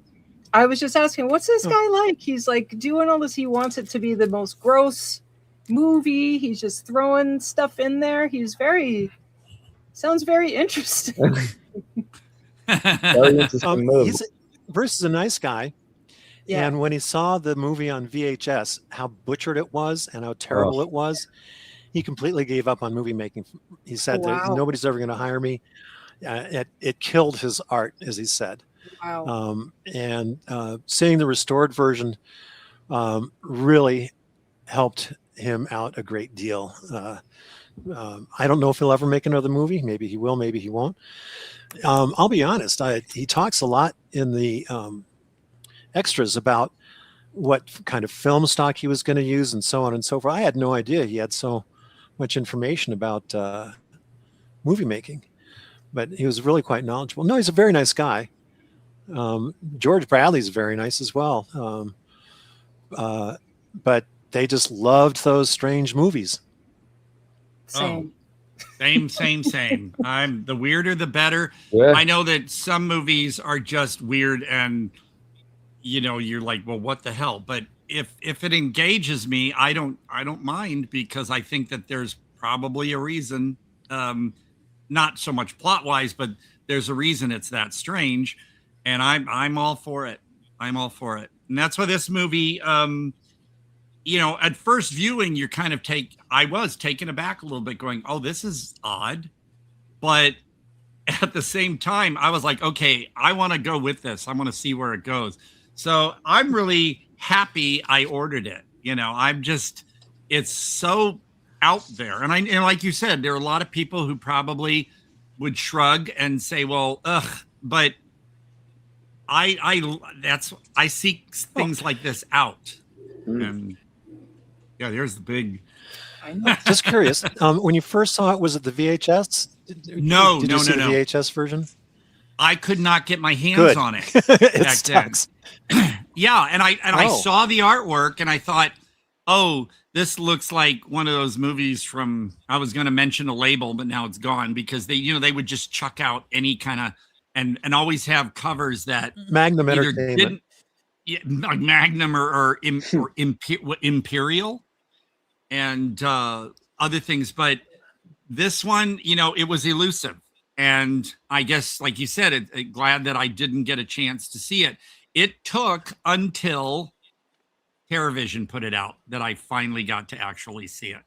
And I've been looking for this one, and it did not disappoint. You know how it is sometimes you, like for me back in the... They're actually... Go ahead. Yeah, go ahead, Gary. Oh, I was just going to say, there is a full-length version of the jar available on YouTube. If anybody wants to see it without purchasing the Blu-ray. Question. There is a full version of the restored thing on YouTube. Yes. It is restored. Okay. I was going to say, I'm not sure where people could find it. I just found it on Amazon as well. So it's, I don't know if the quality will probably be different from YouTube. So if people do want to see it, the high def is $4.99. You could buy it for $12.99. Seriously?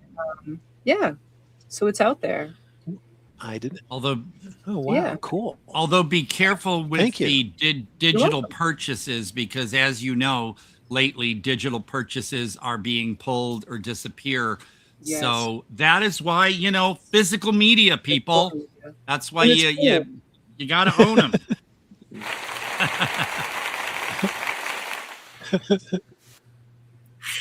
But no, overall, there are. Well, I watched it last night for the first time, and I loved it.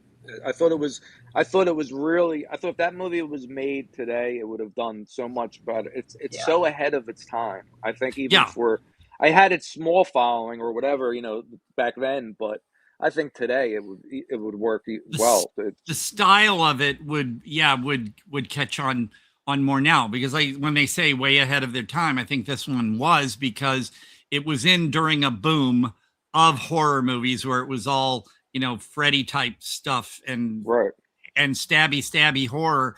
And of course, like you said, the artwork was misleading. So you pull in people. I don't know why companies do that. It's like, get their money and then at the people who purchased it and got screwed. But there have been movies that I have been waiting for like decades to see. And then finally, after all these years, I see them and go, oh, okay.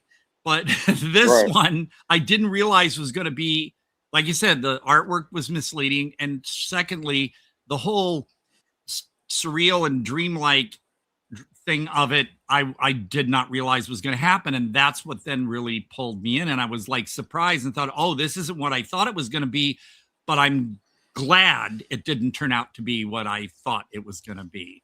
So for me, it was worth the wait. We're talking, 1984 to 20. I was surprised it was made in 84. Yeah, like I said, because it was very strange for that period. For that time. Right. Yeah, because then the next year we got Blue Velvet and things. So, no, to me, I was so happy. I'm just now pissed I missed out on the soundtrack, but oh well. Maybe they don't still have it, right? No, it's sold out. Okay. Yeah. You might be able to find copies on eBay. Yeah. As a matter of fact, Bruce Toscano had a few copies held back. It was like $25 or something. That's not too bad, because right now you're gonna hate me. I bought 2 copies. No. That's. I'm looking right now. I'm actually the reason I'm so close to my camera is because I'm looking for where's music, and I'm on eBay right now, and I'm on music and I'm typing. I was ready to order it now. I don't have enough money on my prepaid card to. Well, I'm doing the jar soundtrack. I will say, I'm sad to say, I've tried to look deeper into finding the jar. It is the wrong jar. Even though I put in 1984 remastered, it gave some 1920 jar. So okay. Let me see if I can find it. No, I looked it up. I only see 2 copies on eBay. One is $50. One is $50, and the other is $80.09. Wow. Yeah. So $50 or $80 is what they want. The 2 that I found. So. Can we possibly put links to purchase this fine movie into the comments section? For the TerrorVision, yeah. Yeah. I think it's exclusively through TerrorVision. I don't know if Amazon lists it. I'll put in the description too after. Yeah, cool. Okay. So we still got Gary, right? All right. Yep, I'm still here. Oh, There good, you go. good. Because for a minute there, I thought you were I already had it working on pulled your up. sound. Oh, okay. Well, he's looking for something. Okay. No, I was looking for the full version, but yeah, here it is. Oh shoot! Oh, wait a minute. So sorry, I'm talking to myself. Fine. No, No, problem. it's a while I very mumble some more. casual atmosphere. We do it all the We're time. chilling. Yeah, it's just us hanging out. Okay. Yeah, no real formal feeling about this show at all. But Oh shit! The full length thing, and now it comes up. Video unavailable. It was removed following a copyright removal request by TerrorVision Films. oh, I am so excited to hear you Oh, well. swear because you were I so know. you were so cutely saying things that weren't swears. I'm like, oh, what a dear, and then you swore. That's Eventually, great. you knew. No, I love it. From New England, you moved. I love it. I love it, and I will say too about TerrorVision.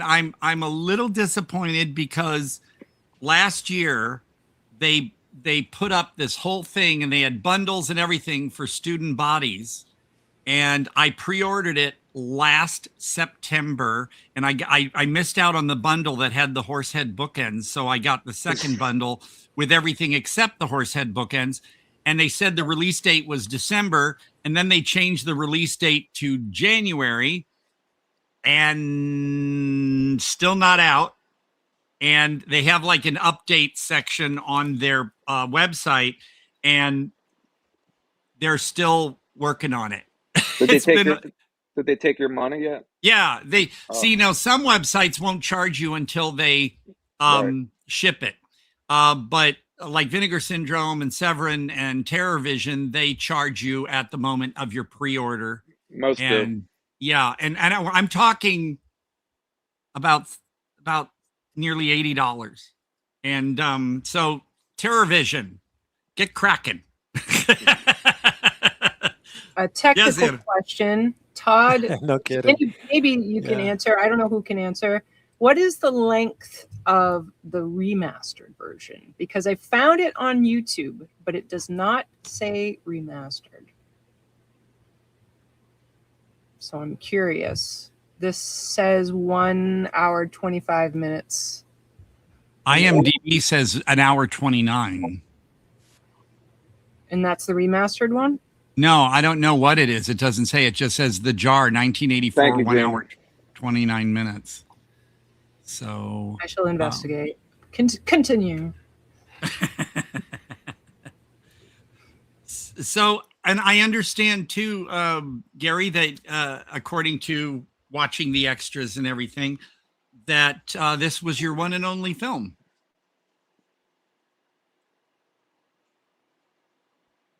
Oop. And we're in suspense. I'm hoping delay.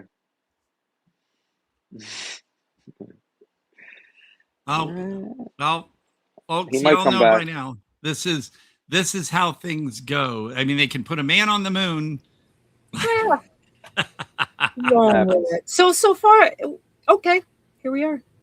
Yeah, here we are at. So I've been very excited about this unexpected and wonderful visit. Yep, he's gone. There he goes. That's okay. But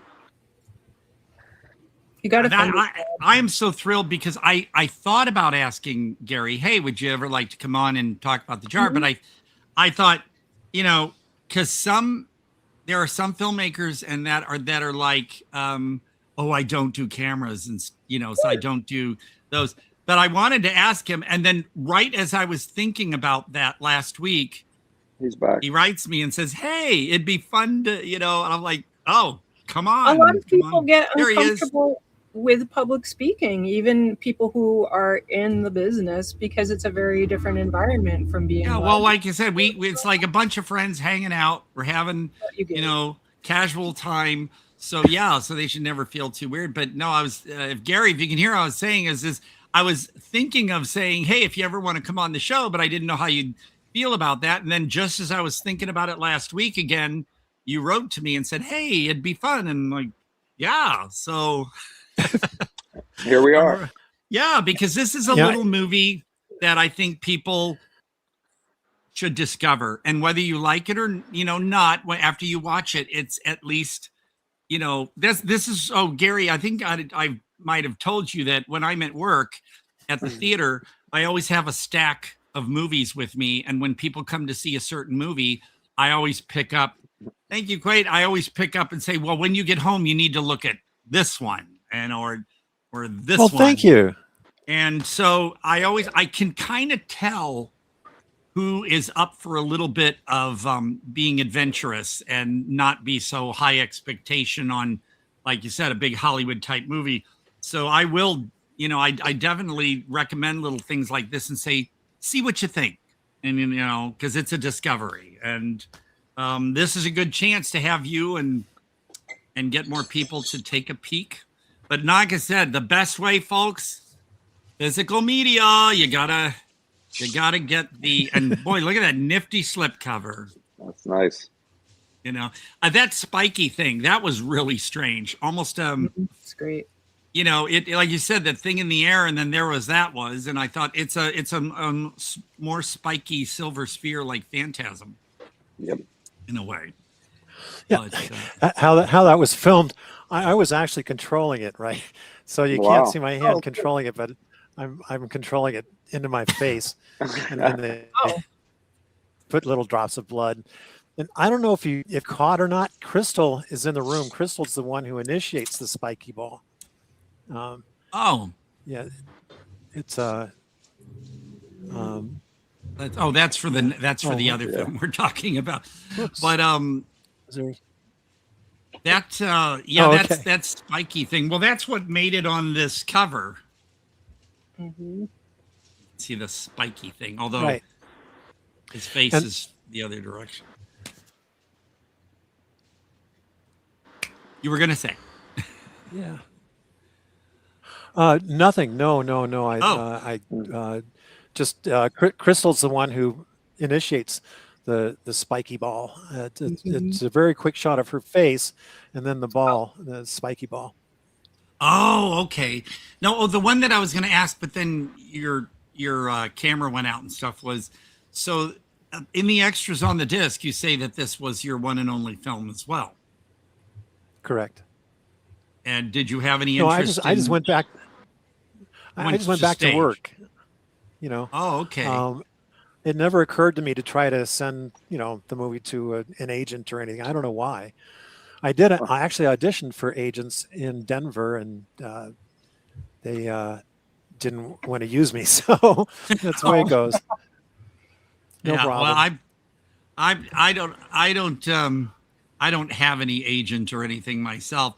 So I always feel too nervous with stuff like that. So Bill Whedon is my agent, and I know Susie Snowflake has always been sort of like pushing me a little bit, but no, I just kind of people just kind of ask me, and so that's kind of where I'm at. I'm not, I'm not in any kind of thing where I'm seeking out stuff. I just kind of let it come to me. Yep, Annabelle. I'm curious because as I was looking for the runtime of The Jar, which I can see from playing at Music Box Theater is listed as 85 minutes. I wanted to ask, because you were live in attendance, what it is like to be at these screenings. I'm not going to lie. It's a great ego feed, because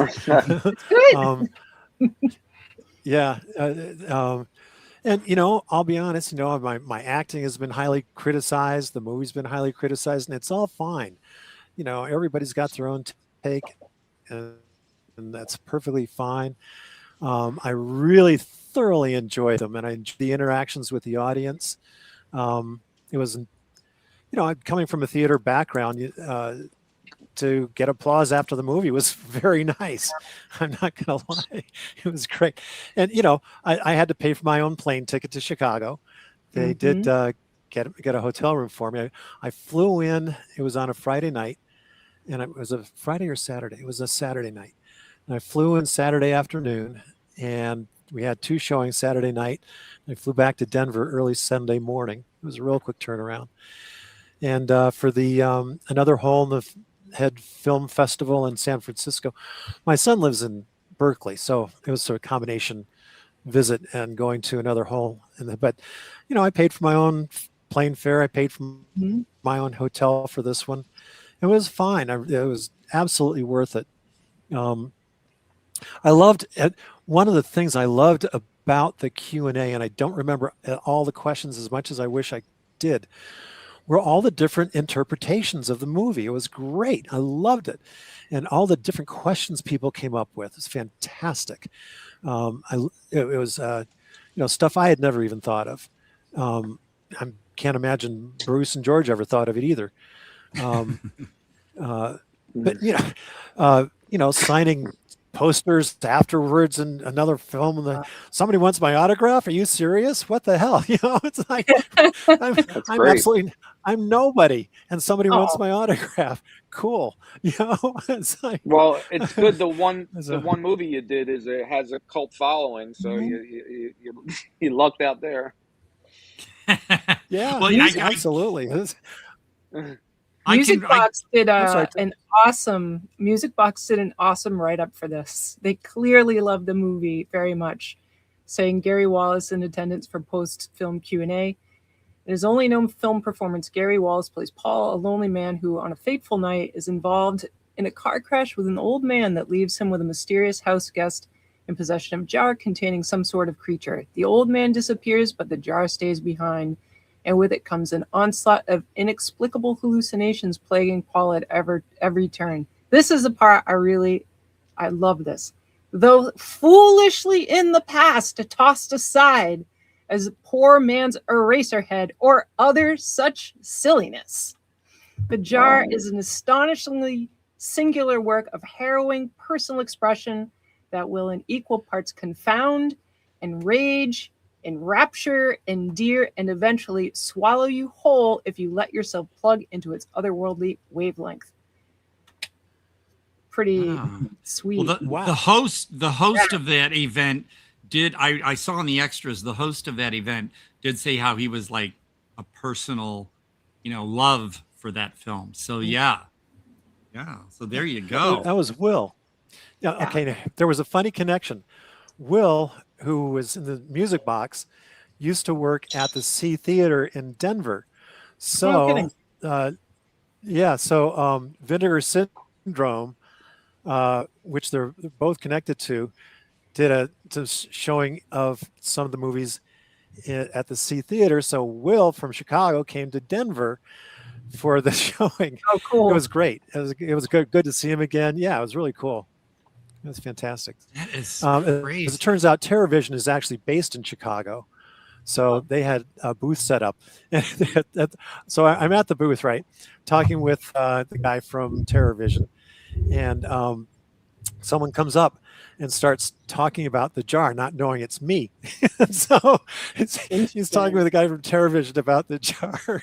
And eventually the guy from TerrorVision says, why don't you just ask Gary next to you who played Paul in the jar? And he's like, oh. And so he was sitting behind me. And so they were doing this giveaway at the Music Box.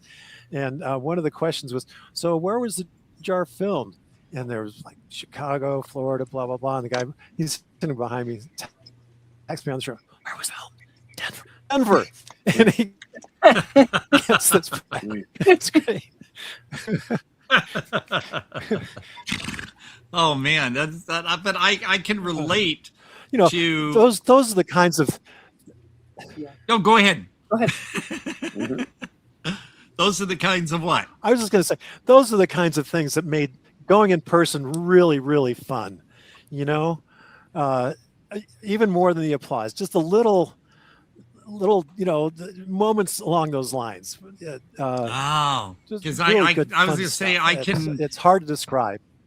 I can relate to that because I've had, from going to numerous screenings of Astral Plane Drifter, and people, my bits in that movie are very minimal, but that people, they ask me questions during the Q&A, and they come up to me, and it just makes you feel kind of giddy. And like at work, I've actually had customers come into the theater where I work with a copy of Astral Plane Drifter, or even Toilet Zombie Baby Strikes Back. And hey, would you sign it? Oh, and I was shocked at how many people actually ordered movie I voiced, an Italian movie, El Dorado. It's an all-region disc, but you have to order it from Europe.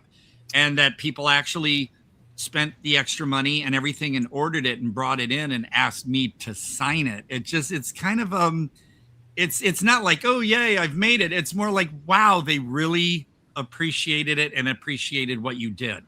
So yeah. I hear you on that. It's a great feeling. Yeah. Todd, I'm sorry, go on, Annabelle. Sorry. I was going to say, I think it's awesome that these things are going on for Todd. And I'm thinking about how much it says about the jar, which could have been lost to the sands of time. Yes. Right. Is that this is a movie that who knew that it would develop this? Now we've got streaming and all other ways for people to access movies. And so I think it is so powerful that your film was able to here it is, even though it was panned and all kinds of crap because of the release it had. So bravo to you for being a part of that. Yay. I'm just glad to be alive for this. Thank you. Yeah. Thank you very much. You lived to see it. Yeah. That's great. I'll be 75 in September. So it's he looks better than I do. Because I just turned 63. Did you ever think it was going to happen, Gary? Or? Oh no, God, really? No. Wow. No, it was dissolved in there's a show called Best of the Worst, and it was dissolved in acetone at the end of one of the episodes of Best of the Worst. It's actually how a lot of people heard about the movie. Was wow. Yeah. So in a way, it helped. The VHS they dissolved the VHS in acetone. Wow. Oh my God. Yeah, you absolutely. A lot of people thought, God, can it really be this bad? And heck, it's been called a colonoscopy and all kinds of weird things. And the colonoscopy before? Like that's brutal. If I'd made a movie, maybe on the one hand it would be funny and I would just roll with it, but on the other hand, I'd be kind of like, ouch. There you go. Ward watch that episode. Well, Annabelle, think of it this way. Remember the well, I want to say sassy, but it was Angie said it was a saucy movie, but that certain one I did back in 2000, reviewer said it was hardcore hee-haw meets Pink Flamingos. And the director thought that was delightful, even though it was a jab. And I think it's great. And again, even if they dissolved the jar into acetone in a way that does catch people's attention, well, I got to check this out. And then you're going to have the ones that go, yeah, or they're going to go, wow, I'm glad I heard about it. So it helps either way, I think. Yeah. That's my two Todd, cents. I want to be mindful of your time. I know you've got to go to work. Well, no, I don't. Let's see. At all, or? No, it is okay. I have to be at work in 2 hours, so that means I would, and I'm only a 10-minute. I'm only a 10-minute walk from work, so if I leave here in an hour and a half from now, I'm good. So don't worry. Okay. Thank you for thinking. I can hang out for as long as you want. Yeah, no, you're welcome. Because our other guest, there's still no response from. So well, no, they got back to me anyways. Oh, they did. They did. Yeah. Are they coming or? Yeah. They were waiting for us to talk about the movie, and then they were going to pop in.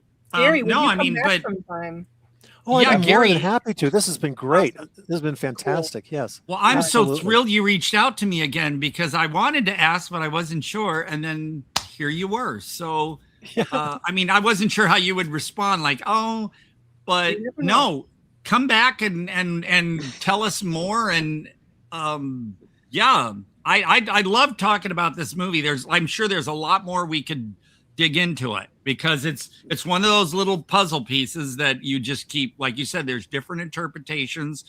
And every time I've seen it, I was like, oh, wait a minute. And I think differently about something. So I also need to see the restored version because I ended up seeing a VHS rip. Oh, wow. Now Oh, I need no. to come back Oh, no. informed. Before and after. Where? Yes. TerraVision put out a trailer where they showed the original horrible VHS and their restoration. See if you can find it on YouTube. Definitely. And because it's amazing. It is just amazing, the difference between I the saw VHS that one. and good. Yes. Yeah. Yes. The VHS, they didn't do any pan and scan, right?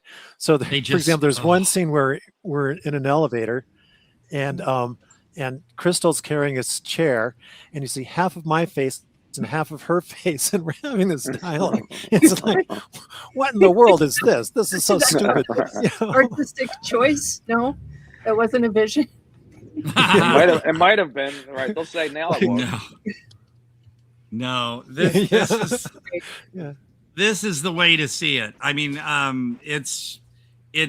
I mean, there's still some scenes like the car accident scene is still quite dark, but again, it kind of like, well, what's really going on here? That's how I thought of it. And then the scene where you say the guy is chopping someone, but you really can't see it that well, kind of has you going, well, wait, what's going on? But again, and then it moves on. So you're like, what? And your mind's trying to. So it wasn't frustrating for me. It was just more of like, well, they're sort of like messing with your head. Yeah, exactly. Yeah. All right. Well, bring in the next guest. If you, I'll hang out if it's all right. Oh yeah. I mean, you're right. Sure. Yeah, no, that's perfectly fine. Even though you probably haven't seen Dariuss, but boy, just listening to what we'll probably have to say will probably have you intrigued. Well, you want to take? I'm looking forward to it. Yes. Nice. We'll do a break. Take a break, right, and then we'll go into Dariuss. I'll show the trailer coming off the break. 5 minutes. So hang around, Gary, because what it is they'll put stuff up on the screen to entertain until we come back. And so you just stay there and we'll be back. Okay. All right, Chris. Okay, thank you. Play that music, monkey boy. Oh, that way. Okay, here we go.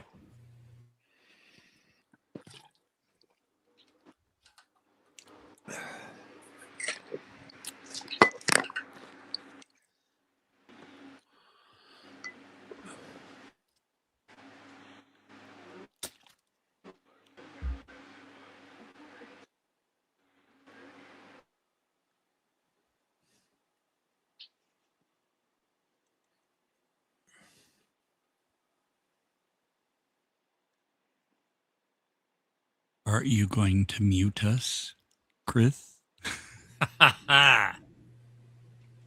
Chris left. Chris has left. Everybody mute yourselves. Chris had to refresh.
might be wondering how I ended up on the cover of High Times magazine, a free man. After review of the executive order signed this morning by the Office of the President. Millions know the legend, but there is one question everyone in this room wants answered. Sir, how did you become the legal king of cannabis? You asked me how I became the biggest cannabis trafficker in the world. Well, during the late 90s, I was responsible for nearly 90% of the hybrid cannabis entering the United States. Check it out. There's a new weed here. Call it hybrid. We call it Kush. All right, look, you guys, I got 4 cop cars, 2 ambulances. But if you guys want a better deal, you're gonna have to take all the accessories off. And we're not bringing them in on this business we got going on here either. Whatever deal you had with T was over when he got bought. If you bought hybrid weed back then, there was a good chance it came from me. That's where the story begins. Welcome to Colombia. I need you to pick up a shipment from me.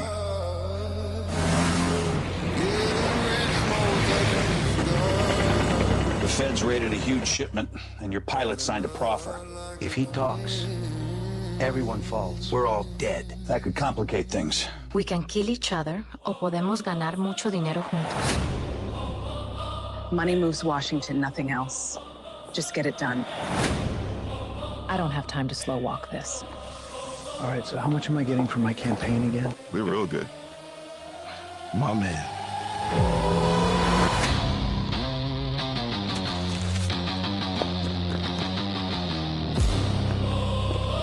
Everything moves tonight.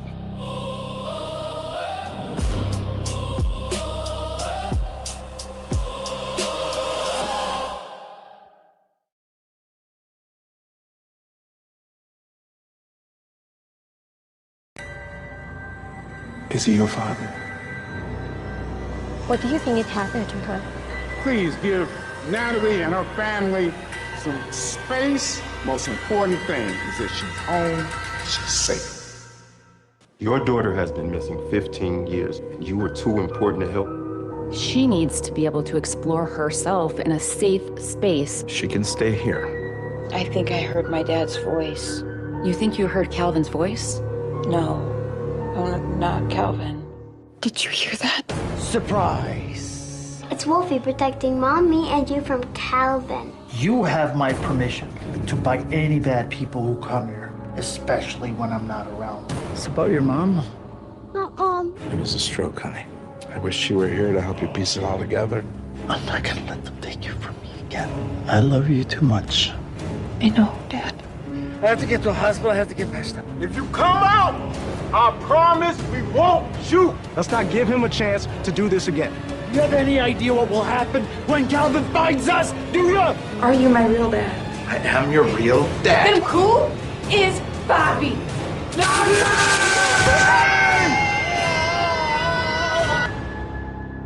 Step one, be very quiet. Trust is good. Control, better. Erlend og Steinjo presenterer Potetgullsangen.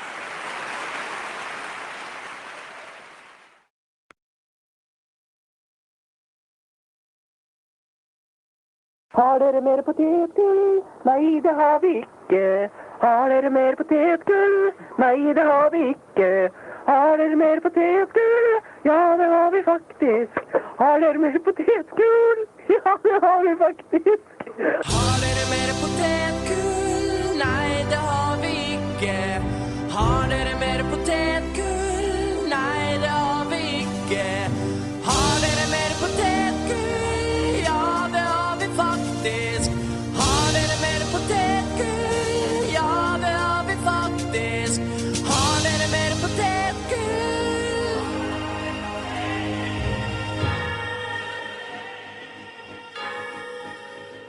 Hurra!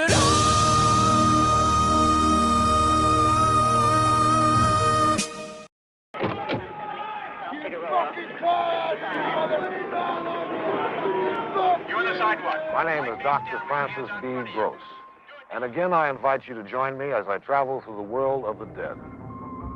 Several months after I completed my first study, I realized that some of my original theories were no longer valid. My optimism regarding life after death has greatly diminished. Still, there is one hope, that our body suffers little pain, that our mind will end on a thought unaffected by the fear of God. Ralph Waldo Emerson wrote, "In the woods we return to reason and faith."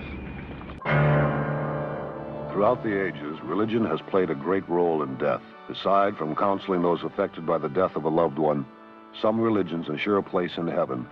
I personally find it difficult to believe in any intangible power. The meditative force that religion creates can also be quite destructive.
Everybody's muted. What a trailer.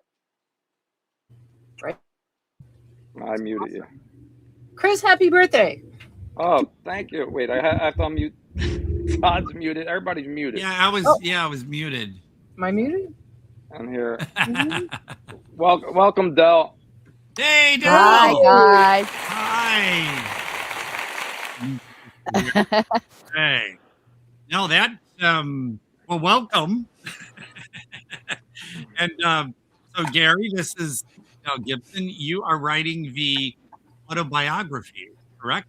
Of Biography, yeah, of Guerrilla Metropolitana. Very cool. That I've never asked him why he has that name, but after watching his movies, I guess you don't need to ask. There you go. Yeah, he does. He does give us a detailed description of why he chose Metropolitana, Guerrilla Metropolitana as his name. So that's explained in the book. Oh, good. Well, Yeah. then I will. Okay. Yep. Definitely want to know that. So I'll read it. Yeah, give us a little taste. What can people? Not everybody's going to know the book. No, Sell it. So, yeah, basically, it's we're going. I'm actually talking a lot about his filmography. So he did a lot of short films before Dariuss and The Benefactress. He did Corporate Torment, It Burns Like Hell, but then he also did Bits, My Superhero, all those little 4-minute, 5-minute ones. And so I'm talking just briefly about all his films, his background, where he grew up, his childhood, being in musical bands, stuff about his family, because some people don't know he's married. He's got a child. Really? Yeah, and he's a really loving father, a really loving husband. He loves his wife to bits. They love each other very much. And I've got an interview with her inside the book as well, and how she feels on her side of things about the explicit content of his videos. And and he's also got some unreleased short stories. They haven't been published before, so I'm going to publish them in the book. Yeah, Nice. so, and it's going to be packed full of beautiful images, not so much good images either, if you know what I mean. They're pretty explicit, so you've got to have a real strong stomach to read this particular book. So how did you get brought into this project? What well, got you reading? I kept getting these random messages from some guy called Guerrilla Metropolitana dressed in bondage clothes, and I kept declining and no, I'm not posting your stuff on my group. And then it was actually Phil Herman who said, Phil Herman. Yeah, I know Phil. He's the one that said, go and have a look. So I did, and that was it. I was hooked, basically. So yeah, the first one I watched was Dariuss, and basically from there on, Guerrilla and I started chatting about things. I was reviewing all his work, showcasing it on my Horror Central site, and hi Meredith, she's great. Yeah, and yeah, it took off from there, and then he basically asked me if I'd want to, because I write horror. I write horror stories. I've never done a biography before, but it's like it's a lot that goes into a biography. But anyway, we formed a bond, and a platonic, very platonic bond. Telling me, because I got to be honest. He's tried to connect to me in the past. I'm like, this guy's weird. He's fantastic, though. He only wants to get his stuff out there, and stuff like that. Cool. So he asked if I'd be willing, and I've been working on it in the background, and so it's been great. That's what he did with me. He started reaching out to me. I'm like, how did he hear about me?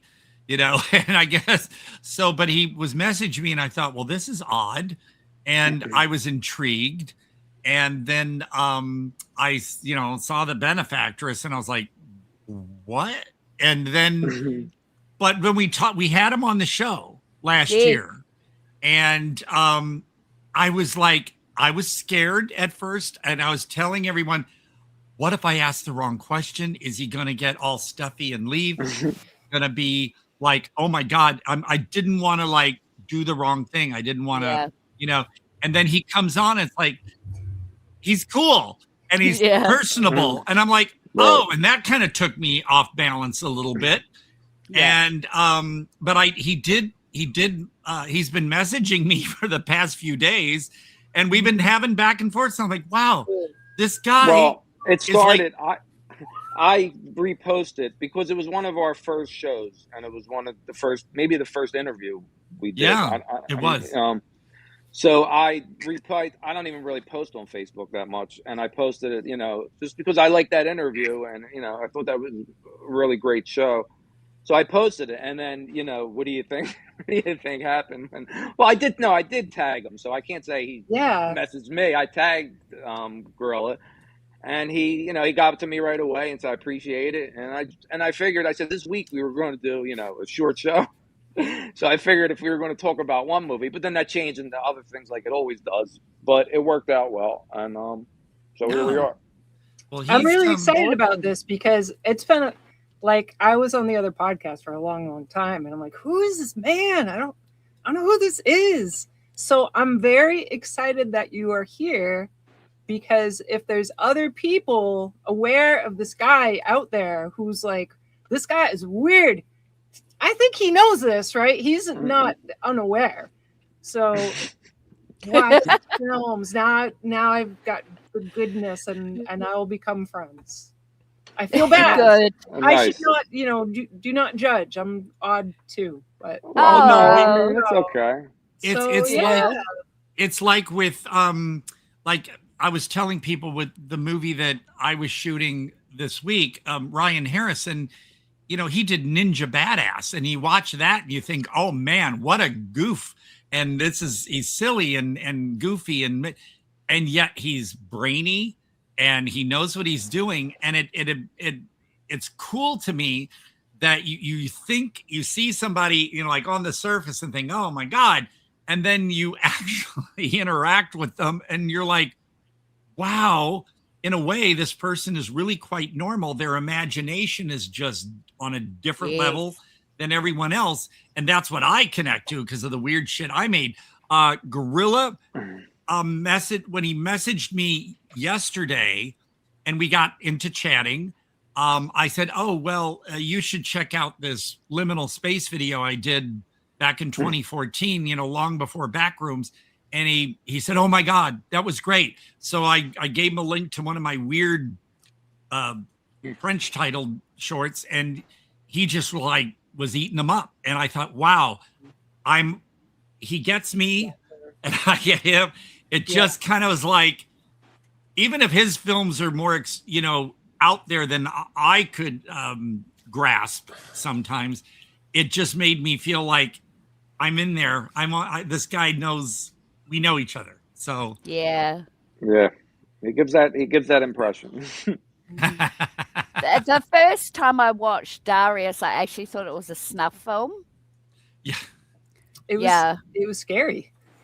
It was actually done so extraordinarily well that I had to question at the end if any of the actresses were still alive. And he promised me they were, and I know they were because I've interviewed them since then. So except for ARGENTO, she went a bit blah blah. So well, I told him that I honestly, watching the film, I was like, I know these are all interconnected, but I didn't really get how. So I confess, I looked up what the story outline was. And I was like, oh. So I told him, I said, honestly, I was lost when I was watching it. I didn't really understand how it was all connected until I looked. And I said, that I actually understood it, even though I was having trouble, understood it more than the benefactress. And he took that. He was like, yeah, I get it. So I was worried I was going to offend him. But he was like, no, I get it. And I said, yeah, I had to look it up and get the story. And then I was like, oh, now I see. But the whole point is, if you thoroughly understood the story while you're watching it, then it wouldn't have been as, I guess, as engaging. So I did after I watched it. Then I looked up everything. Yeah. I think the ambiguity of it is what sucks people into it, is they don't actually know what is quite going on. And that builds tension and suspense as well, and mystery. And we never really quite get the answer at the end of the day as to who Dariuss actually is. And I keep asking him and he won't tell me. Because, and then it's like, well, actually, I quite like the idea that I have to guess who Dariuss is. And I think I pretty much have it nailed, but I'm not too sure. But it does go into some pretty extreme issues about, the family dynamics breaking down after the death of a child, which is a very authentic scenario. However, the way that they took that news and did the things they did is extraordinarily extreme, and and just a pathway I never thought was possible. And that's what he does. He brings it all out, That's why I was glad that Domiziano Cristoforo asked me to get involved with his projects, because in a way, Domiziano's done some really extreme stuff too. And watching something like Dariuss kind of, I don't know, it gave me some comfort, because knowing what I was doing for Domiziano and I was like, okay, there's this group of people that kind of have this vibe, and they know what's, even if it still was a little confusing for me. Some of the stuff Domiziano was doing, I'm sitting there going, okay, I'm not sure of what's going on here, but I'm in it. I'm all in. And Dariuss had me just especially the soundscape. Yeah. Wow. The stereo sounds. I do headphones when I watch movies and stuff, and the soundscape kept you engaged as well as with the visual. It's like two things battling at you, even though they worked in sync. like the drip drip sound and Yes. all of those just I can had still hear me. that. Me Yeah. too. I can still hear it too. All right. But you can tell this was not, he may have gotten those disturbing images, but it's not just some kind of slapdash job. He really, I can tell, spent so much time on the score and the soundscape. Right. And the visuals are crazy, like to question whether or not it is an actual snuff film. It was very, very well done. And it's crazy, but I have a lot of respect for the people that were performing in this because it was, it felt like, oh my God, this is like just crazy people who are like looking into this scary, scary world. And it's very convincing. Yeah, and it's very confronting too, actually, because this probably happens to quite a lot of families and we don't really know. Not that I want to know, but you know what I mean? It's like he grabs the heart of something and just runs with it. His vision is very extraordinary. And I mostly review independent films because I love independent films. I think ever since Clockwork Orange, I was just kind of hooked. So basically he's Dariuss is one that you've got to watch maybe twice so that you can get all the blink and you miss symbolisms that are going on. And, like the butterfly motif and all that sort of stuff is the reason why I've named it Searching for the Perfect Butterfly, my book. Yeah, and that's because he's also searching for the perfect something else, which you'll see in the book. So anyway, that's the reason behind the title, and it ties in really nicely with his films. It's I don't usually get uncomfortable. I don't usually get uncomfortable by now, after having seen films like a Serbian film and other things like that. And even some of Domitiano's and his other collaborators, John Devlin and Slade Wilson. It's not that I get used to these things, but they sort of help me prepare for something like Dariuss because there was a little uncomfortableness. One scene, like when the grandmother, when she enters the daughter's room, and I was like, oh wait, what? And it's I found myself getting a little but again, it's not, I thought of it as not Guerrilla forcing you to be uncomfortable. It's like to shock you. Right. It was an ingredient that was part of it all. And it didn't have me going, nope. But I was like, a little bit. Yeah. And it did exactly what it was supposed to within the story rather than just be a visual shock. So, I think he likes to bring up themes like that just to show the human depravity of us as human beings and what we are actually capable of. And he did it again in The Benefactress. Oh yeah. He upped his game when it came to The Benefactress, top of the line. And Dariuss, I mean, for crying out loud, there's no dialogue. Yeah. Who does that? It still makes a cult, a film that people are still talking about today, and it was released 3 years ago, so it has an impact. I mean, from what I get out of it is it's like he goes as far as he can, but he does it so well that it takes your mind. It's not like you're focused on what's going on, so much, but there are so many things going on that you're trying to figure out what's going on. So you're not like, this is just something that's he's doing over and over, or he's just going for a shock factor. There are so many things going on with the sound and visually that you can't say. I mean, you could have your opinion on what the movie is and how far he goes and what kind of movie it is, whatever, but you can't say that it's not well done and it's not you know, he put everything into this movie, and it shows. I think Yeah, that's why. it's not for entertainment value. It's actually for deep thinkers. Yeah. You know, Yes. so it's not one you put in and then go and do the dishes and come back and you know, Yeah. you actually have to sit there and you actually have to put all your senses into it and to get the full picture of the story. And if you miss it, you have to watch it again, sort of thing. So yeah, it's definitely for deep thinkers. I told him I think that's why I enjoyed Dariuss a bit more than The Benefactress, because the Dariuss kind of goes this way and that way, and you're just okay. Whereas The Benefactress is more contained. Yeah. And Dariuss kind of was taking my mind, like dragging it all over the place.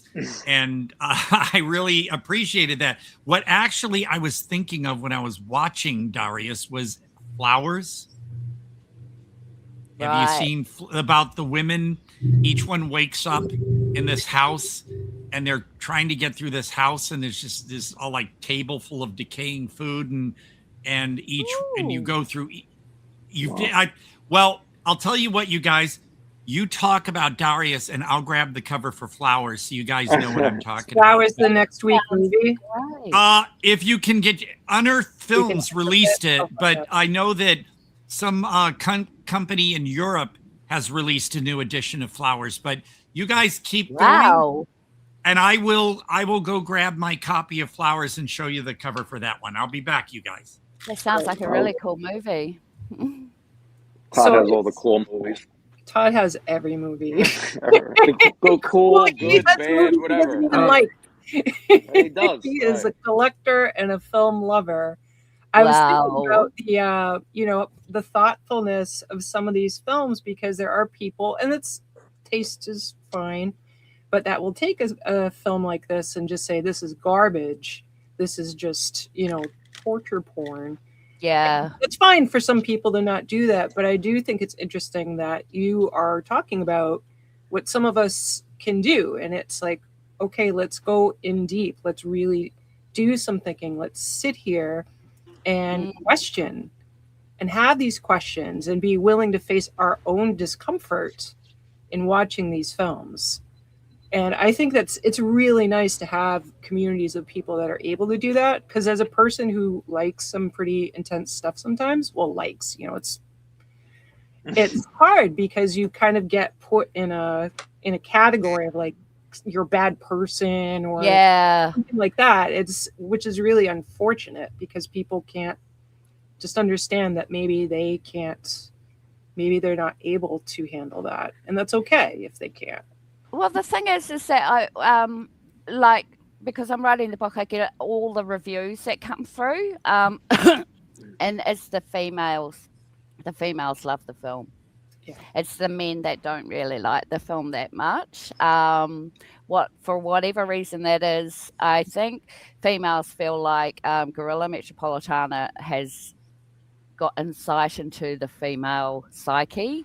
It's almost like he takes the worst possible thing that could happen to a female and he runs with it. And it's not to gratify men about what's happening to women. It's for women to know that actually there is like Guerrilla Metropolitana who actually gets us, if you know what I mean, and how we feel, especially in The Benefactress. It shows. So The Benefactress is more linear than, say, Dariuss. Like you said, Dariuss sort of takes you into the past, into the future, into the present, whatever. The Benefactress is very linear. So, and both of those films have received accolades from women from all over the world who are just thanking him for making such a film that people don't get what the hard R is, you know, and what it would feel like and all that sort of stuff.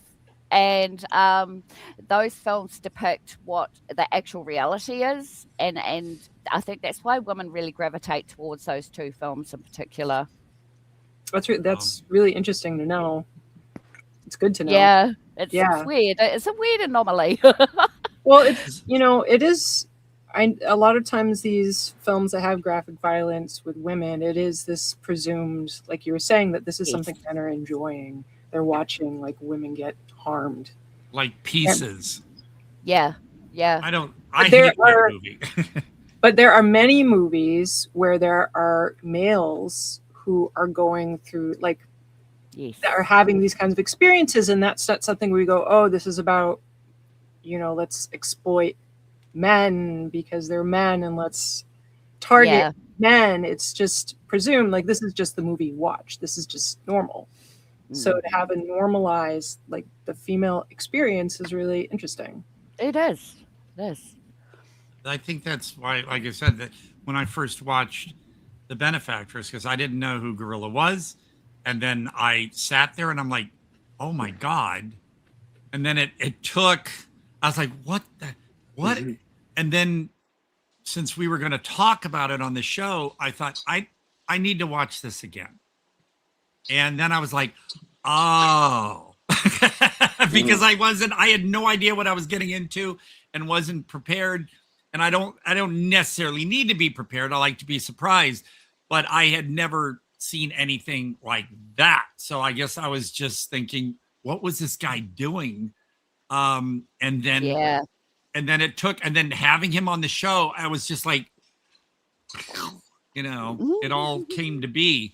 Here is, I know that artwork. I don't know, Chris, you want to zoom in on that? This is Unearthed Films. Now, Chris, I sent you a photo that you could put up at some point. This is the cover. Sorry, the lighting's not the. Here we go. Flowers. You see, like the pig, and this is a 3-disc release. It has a soundtrack CD, and this movie has no dialogue. That's why I was mentioning it. The entire film has no dialogue. There's some more artwork. Wow. It came with a little booklet with more weird. Nice. And watching Dariuss gave me Flowers vibes so much. They're not the same thing at all. I'm just saying in that mindset. And there is a European company right now. They're releasing it over there in Europe in an edition, but this one has probably everything the European one would have. So I'm hanging on to this for sure. But it takes you into the realm of like, this is supposed to be an homage to Gialli, but also from Unearthed, Francesca. Actually, there is a 3-disc set out now from Europe of all 3 of these guys' films. One of them, Francesca. I have one of the others as well, but and then of course, also in that vein, you have movies like Atros, which also all 3 of these are unearthed films. But Flowers, oh my God, for those who want to really, there's a scene from Flowers. Wow. I will interrupt only to say, unfortunately, Flowers is not streaming anywhere. Oh. At all. Money or no money on the internet. Wow. Well, it looks really cool. The tagline is an abstract surreal horror film centering on 6 dead women waking up in the crawl space below their killer's house. Wow. That's great. That sounds wow. It That's is amazing. Very terrifying. And there's so many films I can't get over here in New Zealand. I really wish we could, but we just don't have those sorts of films. It sucks. Well, I would recommend to people check Unearthed Films. Maybe even if they don't have the 3-disc set anymore, that there may be a standard edition. Otherwise, I wish I would have remembered the name of the company in Europe that's releasing it. It might be Outronox. The website they cover Gordrome and Tetrovision or Tetro Video and Gordrome, which Domiziano is connected to. I think they're now being umbrellaed by Outronox.com. And Flowers, I don't know if it's from them, but you should be able to find it. So Del, there should be you should be able to find Flowers on disc in your neck of the woods, or as they say. Yeah, I'll have it's a not look. even Unearthed Films. It says, sorry, it's got the picture catalog. Sorry, this video does not exist. well then, It'll and be a while I'm before kind we of see it. sad because the top corner of my box is like looks like the box got squished, but that's how it came. That's you're lucky Yeah, to see, have there- one, honestly. It's worthless now. But oh yeah, whole thing. Throw it out. Don't throw it out. No. I am, because I was looking for when I started getting involved with Damiziano, because he, besides El Dorado, he did Erotic, the necrophilia movie, and that he did, and some of the others. They were so strange and extreme that I thought, I'm checking more of these out. Wow. And then somehow I ran across Flowers and started digging into Unearthed Films website, because Unearthed actually released a Serbian film, Uncut. And yes. And so there's some, and they just now released Scott Reynolds' film, The Ugly, through Unearthed, new remastered and everything. So, again, it's money though, because these aren't cheap. It wasn't, but they are not cheap. If you just went on Flowers for the single DVD, guess how much it costs? You can still get the DVD by It's a itself. wild stab at how much it costs on Blu-ray.com. $60. Keep going. $280. No. Close. What? $289.46 for just a DVD. What I see on eBay. Yeah, once it's gone, then people start going lower and lower. Oh, these And are if the DVD DVDs, goes- by the way. Yes, these are DVDs and a you have CD. Okay. I'm sorry, they're not Blu-rays, but holy shit! So I guess even though mine's damaged, I should hang on to this. Yes. Good. Yeah, you're not getting another one. So curious. Check out. Well, I have an all-region player anyway, so even if I got European, I can play any disc from around the world. But do hunt down the release that's just now been released in Europe, and I don't know if it's Tetragordrome, Outronox, something along that vein, but it is worth having because the movie, it's uncomfortable to watch. It's extremely disturbing, but it's so, like you said, well done. You can't take your eyes off of it, no matter how disgusting it gets. And Flowers, I don't know, this movie, I wouldn't say it's on my list of all-time favorite movies, but I'm so glad I got it. It's just something you won't forget. And definitely. The other, I will say too, for Del, before I forget, I don't know if you're familiar with Damiziano Cristoforo, because he's Italian, but he lives in Gran Canaria. There is a website called store.unusualhorror.com. And I don't know if they're based out of Italy or Spain, but the movie El Dorado that I voiced, the main character and all the narration, is so Alejandro Jodorowsky, very acid trip, bizarre, and it won a Best Feature award at the Andromeda Film Festival. And it's so weird. When I knew you were coming on, I thought, this movie, El Dorado. You can also on YouTube look up El Dorado official teaser, and it's from Damiziano. Whoa. And you'll see the trailer and go, yes, because it's an all-region disc, so you can play it anywhere in the world, and it would be cheaper for you because you're over there. But it's in the United States, it's like only $17 for the 2-disc DVD, but then it's like $18 to ship it.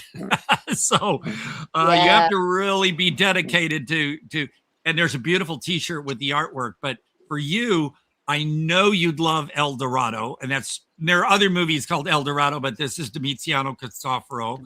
And then of course, definitely check whatever company it is over there releasing the new edition of Flowers. Yeah. I think there's a Flowers 2, according to the company that's releasing this one. Todd's going to ask you to mail it to him. Yeah.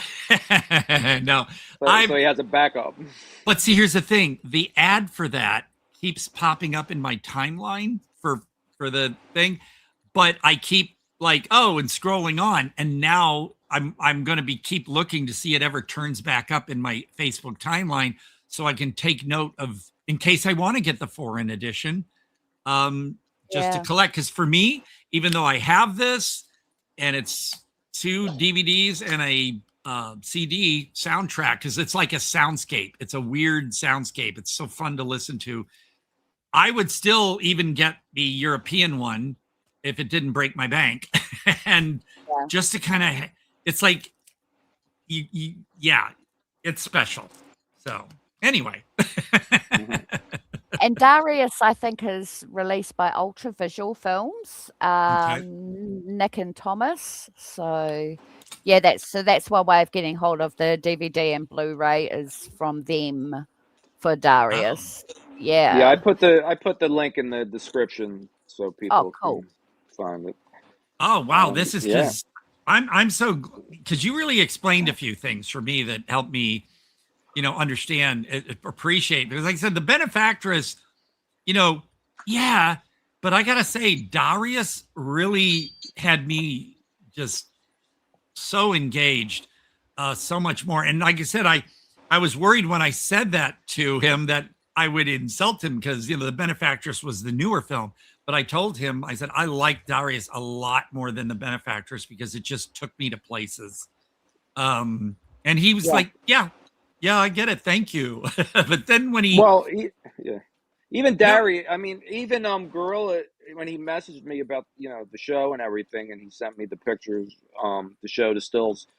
But he even suggests to put the wiki on the description. Like, he suggests you read it. Like, I didn't read it. Like, you told me. You did too, Todd. You suggested. I waited until after I watched the film, because then if I would have read the synopsis or the log line, as they say, and halfway through the film or before I watched it, then I would be like, okay. But by having my brain messed up a little bit by watching it and going, what the fuck, but not losing interest, of course. Right. Then I checked to see about what my thoughts were, because I honestly was like, who are they in what connection? And, but again, that's a part of the fun, if you want to say fun of it. But, for the person, it said, can't find Dariuss. Actually, do you have, Chris, something? Here you go. See, they maybe because the spelling's different. Look in the description, Quaid, in the YouTube, in our right here on the show. There's a couple links. It'll tell you where it's streaming, and it can tell you where the order of the Blu-ray or whatever. But it tells on one of the links. It'll tell you where it's streaming. I think it's on not Prime. It's streaming somewhere. I think where it's you can rent it. Fawsome. No, yeah. Fawsome, was that? Yeah, maybe it's Fawsome. That's the benefactress. Yeah. Oh, is it? Okay. I just read it, and I was surprised at where it was streaming, but it was somewhere. Odd. Yeah, it is amazing how sometimes the really cool stuff is something it's like work to hunt it down. But that's like right. this, I was shocked when Annabelle, were you talking about for Flowers, was it this edition or just some other standard DVD? Because this is a beautiful gatefold with a little booklet thing. Yeah. If it's that edition, Todd's going to wrap it in like 6 layers of plastic. Well, it's already, like I said, it looks like it got crushed a little bit, right. Which too bad it wasn't one of the other movies like Francesca or something, because Flowers, I mean, no, I like those, but this to me is the most unique and special, and it's kind of sad that it's a little bit crushed. Because Go ahead. I think the benefactress is coming out with a booklet type of thing like that as well. So that'll be interesting to see what that comes out like. So it's going to have a booklet and some explanations and stuff like that, and some images, and so it's going to be like and then eventually I think he might have a box set. So that's all in the works. So that'll be interesting. Well, I gotta say, I'm, to get Guerrilla to say something. I mean, I'm sure he says nice things to people, but he did write to me, and because he was having problems looking up. When I give out links to my mature listed Vimeo videos, people are actually able to see them, but he was getting a thing saying this one is mature listed or something, and he couldn't view them. He wrote to me, I finally managed to watch them. I like them. They're incredibly intense. I love the vibes on both. So to hear him say something that to me I just made cheaply on Movie Maker just for fun, I'm like, ooh. It's cheaply just for fun, but you're doing so much yourself, right? Yeah. You're not using the best of the best equipment, but you're making something the best you possibly can with what you have, and I think that just shines. Well, when I did, because over in the UK you have Martin W. Payne, that actor, and he does a lot of underground and really extreme stuff, and is always naked in his movies and stuff. And when he was sending me random clips just to challenge me, and I then turned one into This Is How, that short film I did just for fun. And then Dark Side Releasing said, oh, can we put that as an extra on a movie when we release a Martin W. Payne movie? I was like, what? And there it is on one of Jason Impey's, who's also in the UK, his Tortured 1 and 2 release from Dark Side had my short on it. And I was just like, I just did these for fun, just because I had a weird idea. And here they are. So for Guerrilla to tell me he really dug them and he was going to look for the others, I'm just like, because I always imagine him, because he's such an unusual person, that he's always busy doing something, and that he's actually taking the time and interested in my little weirdness. I feel at home. So he's aces in my book. Yeah. Oh, So that's what are good phenomenal. places for people out there to find him and more of his work? What are the best places for people? Just about to ask that. Yeah. So Good where do we question. where do we find him? I'm mostly on Facebook. I think he's mostly on there. I don't think he bothers with any of the other platforms or anything. So he's mostly on Facebook, I think. What about the book itself? Can we get it now? When can we get it? That kind of thing. So it's for everybody that may have tuned in. Yep. So the book's not finished yet. It's actually a very big book. So it's actually a lot of work has gone into this. It's not like writing a horror story. So it's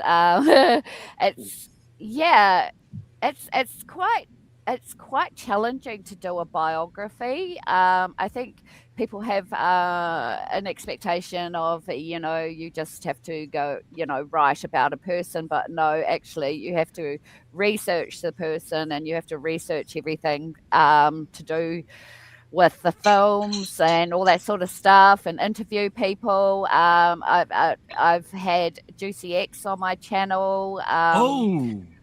She is phenomenal. Yeah, she's crazy. When I say crazy, I mean crazy fun. She is. I love her. She's so enthralling to talk to as well, because you see one side of her on the films, and then you talk to her, and she's very upper class UK, speaks with a very pronounced British accent, and she's just a lovely lady, and I love talking to her. And so I'll be talking about Juicy X as well in the book. And I think I like that she can let loose. I mean, you She see, does. as a person, and that's why I think it's fun doing films like these. It's like when I get to sort of let loose too. It's like letting some fun out, and then you can be one thing and have a personality, but then just let loose. And I just admire that. Yeah. So that obviously she's in The Benefactress, but that's like, she really went all out on that. Yeah, she really did. But I think the book might be out, well, definitely within the next couple of months. We had a bit of a delay, but that's all been sorted out now. So, yeah, I'll be advertising it, obviously, on Facebook and Instagram and TikTok and all that sort of stuff. And it's actually my publisher, because I'm in New Zealand, no one wants to take on. No one over here wants to publish the biography. Wow. Oh, yeah. It was just really weird because New Zealand is actually very laid back. Our film commission pays for a lot of extreme independent films, so it's very strange, anyway. So I've got I've got a publisher in the UK who has published my books, and he's going to publish this one. So Nice. we're Good. busily working hard in the background, trying to get the images in the right place is kind of a challenge. So other than the images, we've pretty much nailed everything else. It's just fine tuning, and I want it to be perfect, and I want the quality to be really, really the best that it can possibly be. So although Guerrilla's like, when's my book coming out? When's my book coming out? And I'm like, well, I've still got to do this sort of thing. And it's very, very technical and stuff like that. Even putting the images in is a very technical type of thing to do. So it's, and I have got hundreds and hundreds of images he has sent me. So I have to go through them strategically and pick out. Yeah. So Well, Todd is familiar. that's right. I was going to splurge on Roland Orzabal's autograph book of his life with Tears for Fears, but now I'm thinking I can wait on that and get this one. Yeah, this one's going to be completely different than, like, I've looked at some of the other musicians' biographies and autobiographies, and I've read quite a few of them. And this one's not going to be like that. It's going to have glossy pages. It's going to be like it's a bigger than a novel size. It's just a little bit bigger. It's not a coffee table size or anything, but it's one that is going to stick out, if you know what I mean. So that's a good way to phrase it. Yeah. But no, it's funny too. The one thing I was curious about too, and I don't know if you would know the answer to this, but I noticed that since I saw The Benefactress first and then watched Dariuss, I noticed that in both films, Juicy X has like a breathing apparatus. Oh, so the breathing apparatus was Electra McBride, actually. Oh, actually, I'm sorry. Okay. Yeah. So there's Electra McBride, who's no longer with us. She actually, passed away. Wow. I don't know. When you get names like Juicy X and all that, I kind of overlap them. Yep, absolutely. So, yeah. But I was curious. I should ask Guerrilla about that one next time we chat, definitely. because I was curious. I went, another almost the similar breathing thing. I said, is that meaning something? Because they're in both That's films. true. I just thought that was interesting. Oh, wow. Well, I'm definitely going to have to get this, because not that I would understand him more, because I know you got to keep him somewhat of a mystery. Yeah. But, so I'm not divulging everything, right? Because I don't want anyone. Yeah. Because there's a difference between Chris and Guerrilla, definitely. Yes. And you'll see that in the book. So man, I can't wait, because I didn't think I was gonna like I said, when I watched The Benefactress the first time, I thought, you said it felt like a snuff movie kind of thing, and I thought, but again, you had that little hunch. I know there's more to this. So by watching it again, and then actually now after seeing Dariuss, I'm like, okay, I'm in. I'm really interested to see where he could take something next without doing the same thing, because obviously the two films are not the same. No, different concepts, different issues. And The Benefactress is the last film he's ever going to do. Okay. But is he still like thinking of other projects and stuff to be a part? No. He's leaving. He's done. Wow. He's done while he can get out, he's getting out, and I think he should too, because he actually had 3 major mental breakdowns during Dariuss, Oh, during wow. during the editing phase actually, and one of them had him in hospital. Wow. Oh, poor guy. Wow.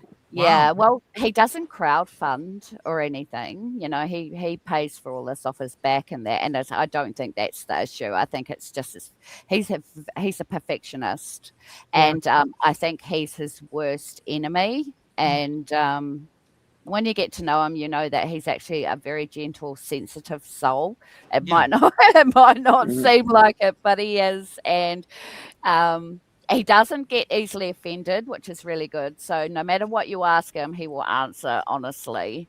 He's very laid back, because here on the show, I found myself staring at his image, because he was just so cool and laid back, and I don't know. I want to say it made me feel at ease and stuff, because I kept thinking, movie him. Wait a minute, and it just. Again, but I think he's doing something successful without even trying to intentionally do that, because it does. You just keep, everything just keeps contrasting, and it's amazing. Yeah.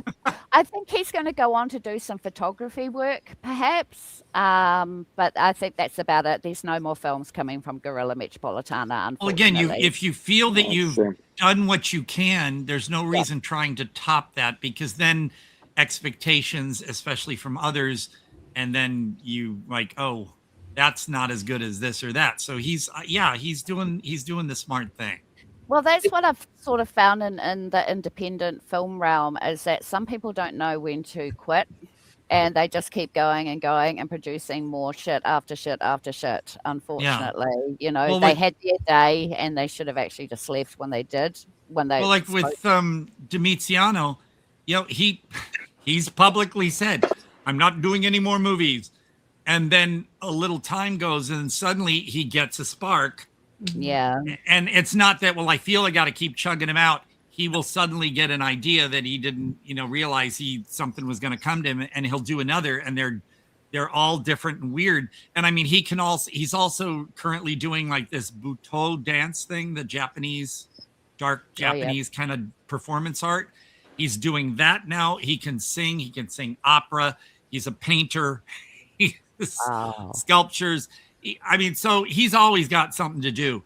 But when he said, oh, no more horror films, no more, and then he's done like 2 more, but it's because suddenly, without him, planning anything, boom, there's an idea. And of course, it's not just something similar or more of. There he is, Damiziano, covered from head to toe in tattoos.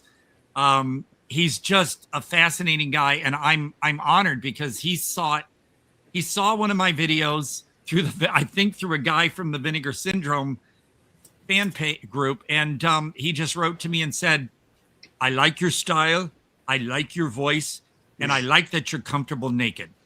So I was like, okay, family, but that's, again, Todd never put his clothes back on after that. Well, I have to when I go to work later. But no, it's just so cool to know that there are not people out there just trying to do Terrifier stuff, where they're just trying to shock you with all the gore and everything. These guys, whether movies are visually disturbing or upsetting, there's more to it. There's some actual substance in there. And like I said, I judged The Benefactress wrong at first. I was just like, what the fuck? But then I was like, no, something's eating at me. And now I get it. And that's why, I was like really pushing Flowers. It's not just for grossness and shock, like say sometimes a trauma movie. Well, just giving you something just to kind of make you go, wow. But this, it's all interwoven, it's all together, it's all a part of it, no matter what. And I really appreciate, and it's kind of, I guess I'd say I'm kind of sad that he doesn't plan on doing more, but then I'm eager to see his photography. Yeah, because he was telling me about recently, like, I guess I can reveal, he said that he was interested in like some railway things, and he was going to get photos of that. And I just said, like, I want to see them. I want to see it all. Yeah. So then there'll be more images in your book that I know Oh, I've never and he seen. did the images himself, so they are extraordinary.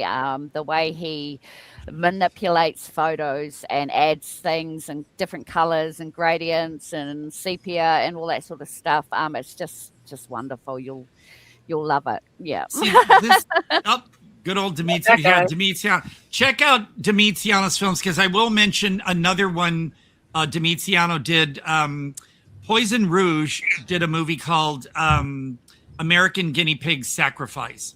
And What Have You Done, Daniel is the prequel to that. And Lynn Lowry is in it. And Frank Lalaggia, which, by the way, Lady in White went up for pre-order this month at Vinegar Syndrome. And I voiced Frank in that movie. That to me, I'll never get over that. Oh, I'm echoing Chris. Fix that. But so I'm still flabbergasted that all of this is coming into my life, these movies and everything at this point. I kind of wish it all would have happened like 10 years ago, so then I'd have more time in my life to get more in. But I'm glad it's happening now. And I'm excited. See, now I am actually really excited. So keep us updated on that book, because absolutely. I'm sure with shipping and stuff, because it's going to come from the UK. It's probably going to be, but I'm going to save up, because whatever it is. Actually, it will be on Amazon in every single country. Okay, so wow, yeah, good, so because I don't like supporting Bezos, but a friend of mine gives me gift cards for Amazon every birthday and Christmas, so that's what I will use. Somebody else support them. Yeah, I think the other book that I really made sure to seek out was there was a book about the band Talk Talk, wow. and the artwork, all the artwork that are on every artwork from their records, everything, and the story, but in the band. And because I adore Talk Talk, no matter what sound from early or later it is. So that book I sought out, and I managed to find one copy left on the website that published it, and it said one copy left. And I was like, fuck, I'm, money, and it was mine. So I'm happy. But this, since you said it's on Amazon, I don't care what the price is going to be, because this guy, the fact that he takes his time out to reach out to me and just chat. Yeah. I'm like, I got to know more about this guy, even so. Annabelle! I want to know, so you've told us about the book, but where can people follow you to be able to keep up with how are things progressing and what else to find? Because this is not your only book. It's not the only thing. No, so Del Gibson, and you can find me on Facebook, Instagram, and TikTok. So if people look up Del Gibson, will they? You'll find me. Yeah, Google me, and I'm just above Mel Gibson, because my name. Oh wow! I've got D. So yeah, so I'm just. Well, I myself, because I only do basically Facebook and Vimeo, and that's it. Yeah. But since you said you're on TikTok, there's only one thing of me on TikTok I think you should take a peek at. John Devlin, the film guy, he put up a video of me on TikTok. So just look for Fancy Crackers in My Pants. It is great. And it's on TikTok, or it's on my Vimeo page. It's not mature listed, so you'd be able to find it there too. But I'm never interested in doing TikTok, but I think it's nice when someone thinks this is something that they got to see on TikTok. So I think you'd appreciate that one. Cool. It's only like a minute and a half long at the most, but I'm proud of it. Yeah. I've only just started going on TikTok because I promote my books on there. Oh yeah, you gotta. Yeah. And so what other? I'm interested. So when we look you up, and what other books might we find very, very intriguing? Oh, so I've got two anthology books. So it's Mistress of Darkness, Stories of the Macabre, Volume 1 and Volume 2. And there's about 10 stories in each, around about 5,000 words. And my stories, my ghosty, horror, demonic stories. So, yeah, so you'll find all those on Amazon as well. They're all on Amazon all over the world. So yeah. I think I asked that question too because I really love listening to accents. Yeah, especially the Australian, New Zealand, because the UK is one thing, but there's just nothing else like New Zealand and Australia, and I just could sit there and just listen to it all day long. So yeah, we're a bit weird. Yeah. But that's good. That is good. See, you're the best, says Meredith. Yeah. Oh, you are, Meredith. And the one thing I am a little sad about is that all the people that, when I say someone's really fascinating to me, they're the kind of people I like to have lunch with. And it's like all the interesting people are, they say they're in the UK, they're like, you're down there. And it's like, or if we're here in the States, everyone is on the other side of the US. It's just like I'm left out here going, come on. I want, somebody that's just as weird as I am. Yeah, I'm stuck with you guys, but that's good. And then poor Gary, I think Gary's probably the most normal person in the whole group. Adjusted man. You just don't know me yet. Gary, what you have to watch out for. Gary, so Del, we were talking. I don't know if you saw part of it, but Gary here is in this. Amazing movie, The Jar, or Karen, I guess. Carol. The Jar and Karen, 1984. And so, because when we talk about all the weirdness in these movies, we were mentioning related to Guerrilla and like things like Flowers and Domiziano. The Jar is not as extreme as those, but it is a bit of a mind fuck. It's a mind, yeah. I was just going to use that word. And and so, because Gary, you cussed in front of us a while ago, so I guess it's okay if I do a little bit. Oh shit, yeah. But you go, shit, yeah. See, that would be my new ringtone. Shit, yeah. With your voice on it, they can say that's that's a celebrity. Okay. Yeah. Right now, I always like to, if anybody has any weird ringtones, that's actually one of the questions I ask people that I meet.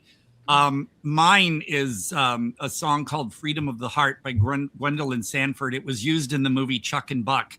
And it's like this weird, like children's kind of sounding song, but it's so happy and chirpy. When it goes off, people are like, what? Either that or I sometimes switch to the theme from the British show UFO from 1969. But having my phone ring in front of a bunch of people going, shit, yeah.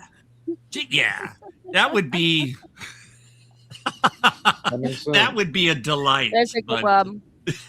On the count of three, we all say shit, yeah. Okay, ready?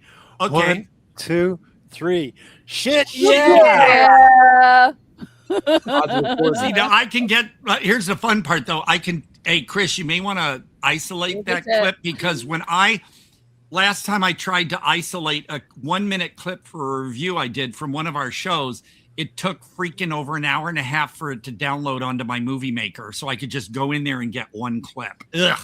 So, Chris, you have better technology. You can do it. Yeah. You're taking out. Well, you can. I think just because he said clip that, it'll clip that. Yeah. AI is freaking me out, man. They've got robot dogs that are guarding the AI centers now. I just read it. This is real. I just read about it this morning. There's an article about those scary AI dogs that they were having.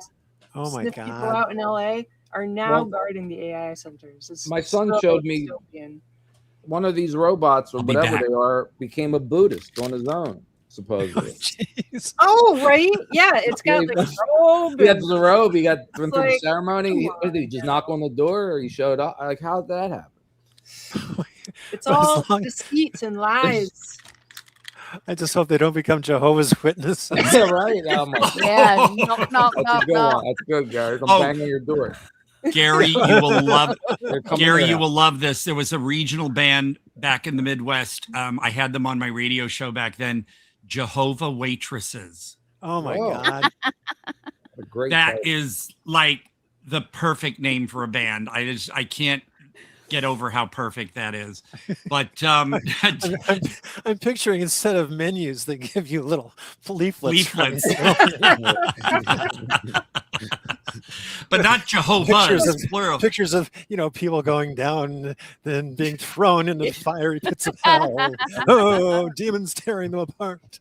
Oh my Well, and the funny thing is I was originally calling them Jehovah's Waitresses, and I have the CD sitting over there because I listen to it every once in a while, but it's just Jehovah Waitresses. And if you're really interested in them, they have a Facebook page. They are still together. Wow. Yeah. Speaking of which, I have a Facebook page as well. I can, if you're interested, I'd be happy to put the link in the chat, or you can look me up and just be sure to mention the jar, so I'll know it's somebody I actually want to have. Wait, I think join. I put your link in the description, but I'll check. If not, I'll put it in there too. Oh, okay. Excellent. Thank you. No, Yeah, so anybody watching this on YouTube, if you want some of these descriptions, links, names, go into the YouTube details section and you'll find a whole bunch of stuff. Yes. No, because I just no, that's so cool. And here, because I was really thrilled when Gary said, "Want to come on?" And now we got Del, and it's just almost sensory overload for me. It's so great. But there you go, Del. That is the cover of El Dorado. In case Chris, you want to zoom in on me there for a moment. Oh, hold on. Where you at? Okay. We'll have it. Me isolate. There we go. There you go. I'm sorry the lighting's not. Wow. Here. Yeah, I know it. I have a yellow light on instead of a white one. Here, let me do something really quick here. Good. There we Speaking go. of ringtones, Todd, I don't have a ringtone programmed for you yet. Uh-oh. Well, there's El Dorado. And like I said, also on store.unusual.com's website, they have a t-shirt with that artwork on it. And it's a quality t-shirt, huge. I mean, not just the artwork like that. It like is the whole front of the shirt. And yes, Annabelle. Is it AI artwork? No. Uh-oh. Good This answer. this is like a painting. That's really cool. And the I know it happens, but when something isn't AI, I really appreciate it. Yeah, this is not AI. This is regular artwork, like a painting of sorts. And but this movie, because it says here, echoes of Alejandro Jodorowsky, and it's been compared to that. Awesome. But I mean, it's not a Jodorowsky film. It's not, but it is weird, and there is hardly any dialogue. I think, aside from one scene where two characters speak Spanish, and I will tell people this: if you don't know Spanish, before you watch the movie, if you select English subtitles, that doesn't mean the whole movie's going to be captioned. It's only when the title cards come up and when the two speak Spanish in one scene, that's when you'll get the subtitles. So it's weird. You have to choose English subtitles before you hit play, and then you'll get that. But otherwise, this movie basically hardly has any dialogue. There are some conversations, but my voice is basically the main one you hear through the whole thing. I'm so proud. But I think that for Del, I mean, because with what I see you're interested in and what you write and your connection to Guerrilla, that's why I think, and I mean, you can look up Domitiano's other films, I think, like said, Erotic. He was involved in Erotic 2, which I voiced in that one. But his movies, when they are extreme, and like they are extreme. And a Flamentod is another one of Death by Fire. My voice is the only thing you hear in there.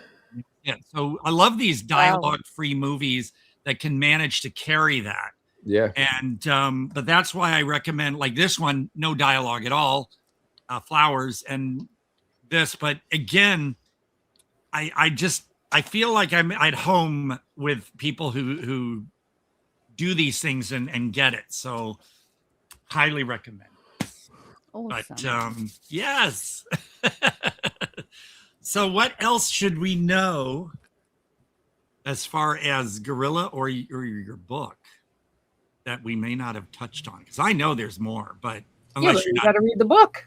You got to read the book, right? Yeah. I know. And I'm just now I'm like, because I have questions, but I figure that's how books sell.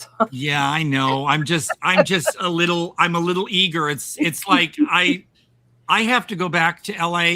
They haven't set a date yet, but we didn't finish all my scenes, and I have to go back to LA for that. But I'm already telling Ryan, when's it coming out?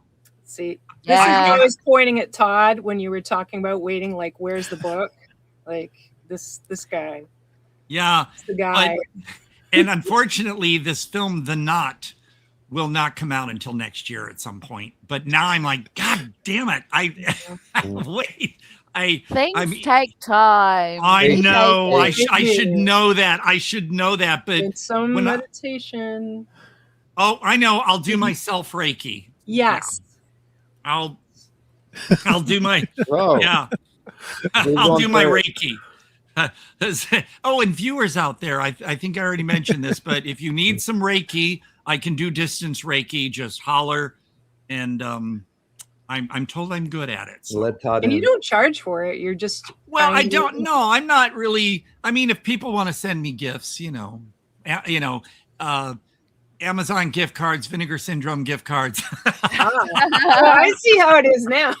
No, I've had some unusual little like handmade cards and gifts that people do. So no, I'm fine. I don't ask. I'm actually kind of shy to say, well, I charge or do this. I don't know. I just don't feel, Yeah, I'm a giver. It's really hard to price. I'm a giver. There is one thing I will say. I am looking for anybody who would like to do a documentary on Guerrilla Metropolitana. So I've been asking a few people, and it would be great if a filmmaker or a documentary maker would be interested in doing a documentary on Guerrilla Metropolitana. I think that would just be really amazing. So if anyone knows, if anyone's interested, drop me a DM in my messenger. That would be fantastic. Yeah. So and you could and get some like random people, even like they're involved in the industry in some way, and just say, what was your first reaction to his work? And I'd probably be there sitting like, that would be enough. So, but it's unique. That's the thing. What I like about all this, like I said, I wasn't prepared for him at first. And, but now I'm just like eager to know more, and I'm all in. And this is cliche. He's unique. He is. That's a word you can use, because while there are a lot of extreme filmmakers out there, like I said, all you got to do is look at some labels, especially like Gordrome or Tetro Video and some of the others, and you'll see how really gnarly and extreme and grotesque there are movies out there. But they're not like this. This is more, it reminds me of some of the underground films from the 70s. If, say, George Kuchar or Kurt McDowell decided to do something on the grotesquerie side. Yeah. Because I'm really huge fan of like Sins of the Fleshopoids and Thundercrack and weird underground movies from the 70s and the 60s. And Guerrilla's work so much. If I wouldn't have known they were made now, I mean, there's still visuals that hint at modernism, but I would think that these were movies from like the underground. That's actually his inspiration. as the older films and the older I was right. directors. I was Yeah. right. Yay! Yeah. I feel You smart. nailed it. Yeah. You nailed it, dude. Oh, good. Because Yeah. sometimes I'm just saying shit and it's just like whatever. But yeah, Annabelle. Well, I watched your review of Dariuss, and Oh. I said to Guerrilla, I said I just watched because after I watched the movie, I was interested in what other people thought of it, and then I saw your review, and I mentioned you. I didn't even know you two had a connection. I said I just watched Dell's video. I said she did a great job. She understood the movie. I said I felt like I felt kind of the same way she did watching it. And he said, it's funny you say that. She's actually writing the book that's coming out. I said, well, you picked the perfect person. Oh, thank you. Oh, you're so sweet. No, God, I love that accent. I'm just hearing I'm just, I notice I happen, instead of just like conversations, I really listen and go deeper. And it's just hearing you say some certain things. I'm like, that's perfection. I wish I could do that. But just start talking like that. I said like the best I can do, and I said it on the show numerous times, was my "Yo soy bonito en el baño." Oh, Todd, can you try a New Zealand accent? Like, just give us your best. Well, see, now that I'm trying to, I can throw out a sentence and do it, but then when you ask me to, it's like when we watched Feed, like, if I give you if someone picks a sentence for you to Australia, and New Zealand, and give us your best Crocodile Dundee. Oh, there you go. Hey, here's what I'll do. I was a huge fan of Prisoner Cell Block H. Crikey, Jude. How's that? Crikey, Jude. Yeah, because the one woman's name was Jude. So she'd always go, crikey, Jude. Crikey, Frankie. What'd you do? Yeah, that's Australian. I know, but New Zealand is a little different. So I have to investigate and research more on that, because I know there's a difference, but I don't have it down yet. I can do the Australian one. Hey, dude. Hey, bro. Hey, bro. How's it going? There's that R. There's that R in there. That you said. Yeah, you're right. Like it's, everything. There's like an R in there in a lot of things, and I'm fascinated by accents, and I'm jealous of all my European friends who just no problem, know 5 different languages, and the best, like I said, the best I can do is some Spanish, and that's it. Okay. For when drunk people used to come through the drive-thru at Burger King in 1970s, and there were no Spanish people in my area, I'd press the button and go, Red hamburguesas a sus órdenes, está veramente, which is King of Burgers at your service. How may I help you? But I loved, because they'd be like, Whopper? Because they were so drunk, they didn't know what I was telling them. So, but yeah, it's funny. I'm not sure which would be my favorite accent, because where I work at this movie theater, because this is the Palm Springs area, so you got people from all over the world, French people, Russian people, just all these different accents coming through, and I just like, say some more.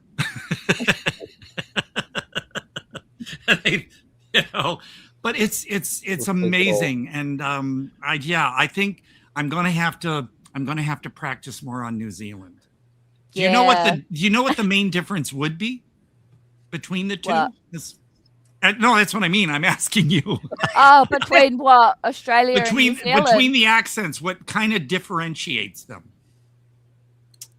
New Zealand is better. Oh no! Don't tell me I've stumped Del Gibson. Yeah, I'm sorry. I don't know, because. But you know it when you hear it. I always thought I talked normally until other people said, "No, you've got a really heavy accent," and I'm like, "An accent of what? You sound like a Kiwi," and I'm like, "I am a Kiwi," and it's like, well, so I don't know. Well, see, that's also. When they sing, it's a little different. But like singers, that I adored who were from New Zealand and Australia would be like Annabelle Lamb and Shona Lang. And I mean, I barely heard them speak. Of course, I hear their songs. I listen to them endlessly, even after all these years. But yeah, I adore anything from New Zealand and Australia. There's just, awesome. Feed. We reviewed Feed. Was that movie? I think it was shot in New Zealand, not Australia. Even though Jack Thompson and his son are Australian, I believe. I think they shot it in New Zealand. And yeah, anything like that, I'm just eating it up. So I'm so glad you were on today, because not only about Guerrilla, but you know, like I said, I just get to sit here and just listen to you. Yeah, I'm in love. You have to come to New Zealand. You'll love it. No. It is beautiful. Yeah. Oh, it is. Yeah. And I mean, not too just because, you know, everybody knows Peter Jackson and all that kind of stuff. Yeah. But, I mean, it is beautiful. It's beautiful. Yeah. But I would love to go to Scotland because that's my heritage. And, you know, because I'm jealous. I know a couple that flew from New Zealand all the way to the UK to see when Kate Bush had her month-long concert in 2015. They flew from New Zealand to Britain. Wow. And they were there for her last performance of that concert. And I was so jealous because I thought, man, I don't think I'll ever get to go anywhere outside the United States, except I've been to Canada and Mexico. But the fact that some people are like, oh yeah, we flew from New Zealand and went to the UK. Oh, see, I'm trying to do an accent now. Yeah, good. Dude, it's like when I try to pretend I'm Domiziano and I'm going, oh, it's great, Todd. And I know Italian I can't do, but... Del, let me give you a word of advice. Some American accent. Gary's got word of advice. Yeah. Tell everybody New Zealand sucks. It's too hot. There's no water. There are Gila monsters all over the place. They will eat your car. And because if you tell people it's beautiful and it's wonderful, then everybody's going to go, and then it won't be beautiful and wonderful anymore. You're right. Yeah, you're right. No. I've heard there are some deadly areas down there, and that because I picture and zombies. Yeah, I picture New Zealand as this one island, and it's like a big neighborhood, but it is not that. So there are deadly spots there, yes, but overall it's beautiful. And I guess I can say that, you know, it's beautiful from a distance because I'm not going to get eaten. So fortunately, we're not like Australia where everything wants to eat you in Australia. Over here, yes, the spiders. Yeah, we don't have like spiders, like crocodiles. We've got nothing. The huntsman spiders. That's amazing. Yeah, but they're harmless. Spiders are harmless over here. Although it's funny because right across the freeway, if I were to drive about 6 miles down the road to the 10 freeway, on the other side is Desert Hot Springs. And people have said they've seen spiders like huntsmen in their house or neighborhood. And I'm like, wait, I thought they were only in Australia. But apparently, I'm glad I don't live in Desert Hot Springs, man. The worst thing I've seen over here are the date beetles, which everybody thinks are cockroaches. They're really big. And then what they call no-see-ums. Oh, we have those. You have no-see-ums. Well, I'm not going to lift my leg and show you, but I pissed. I forgot to spray my leg when I went outside the other day, and a goddamn no-see-um got my leg, and now there's this big purple welt that I can't. Yeah. So, but as aware of a no-see-um is because you don't see them because they're so small. Here's everybody out there. If you in a window, if you want to know how to prevent getting bitten by no-see-ums, and it's funny because I didn't experience them until about 6 years ago, and I've lived here for 30 years. 3 drops of tea tree oil, 3 drops of lemongrass, and 3 drops of eucalyptus in a small little squirt bottle with witch hazel. You spray that on your legs, they won't bite you. Sounds lovely. So, yeah, and if you do get bitten by one, immediately, if you can, super hot water, almost to the point that you can't take it, dip a spoon in the water, put the spoon against the bite, and it kind of hinders the venom so that it won't get as bad. Because I didn't feel until like a day and a half later, and some of it, because I really got it good with the hot spoon. So you learned something new on the Todd Jaeger experience. What can I Todd, say? did you learn what time you need to go to work? I don't have to leave. I mean, I'll probably want to fix a sandwich before I go to work. Right now it is 2:42 p.m. As long as I leave by about 3:35 p.m., I'll have to put some clothes on. Again, for the viewers, this is all I'm wearing. And see, because then people put a thought in their head. They can't help it. This may be TMI. Please don't stand up. Yeah. No, don't. Hear that? So I will let you know multiple times where to find images and videos of him naked. No. Thanks. You'd be like, well, go to this video on He's on Vimeo OnlyFans. for the uncensored version. I get Annabelle to tell everybody. He's not even in OnlyFans, for crying out loud. No, it He's isn't. not even making money. No, from I it. don't. You'd make lots of money. He would. I will confess, I used to be on XTube, but they are no longer. So, You gotta get it out there, Todd. No, it's funny. It's like when people talk about hippie dick. Yeah, there we go. That's the top there is what you see on my Facebook page over my name. But yeah, Hippie Dick Magazine. That issue. I was only on the cover, but I did appear in issue number 4. So, but if y'all must know, okay, everybody, you can go out there and search for certain issues of Drummer, Bear,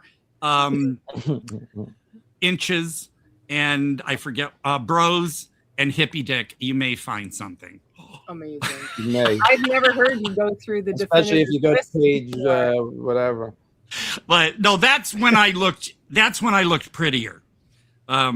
Definitely. Now I'm getting horror movie people asking me to be naked because of how I look. So there's Evan. Evan.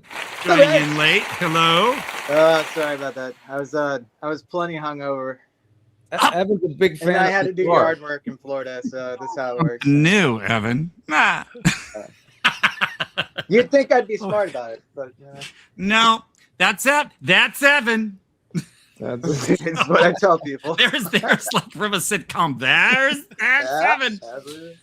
But no, it's just I'm just really excited because now I got more stuff to look forward to and spend money on. Yeah. But I will man. And when you were asking, as long as I have a few minutes to get dressed, have a quick sandwich, and be out of the door by 3:35, because it only takes me 10 minutes to walk over there.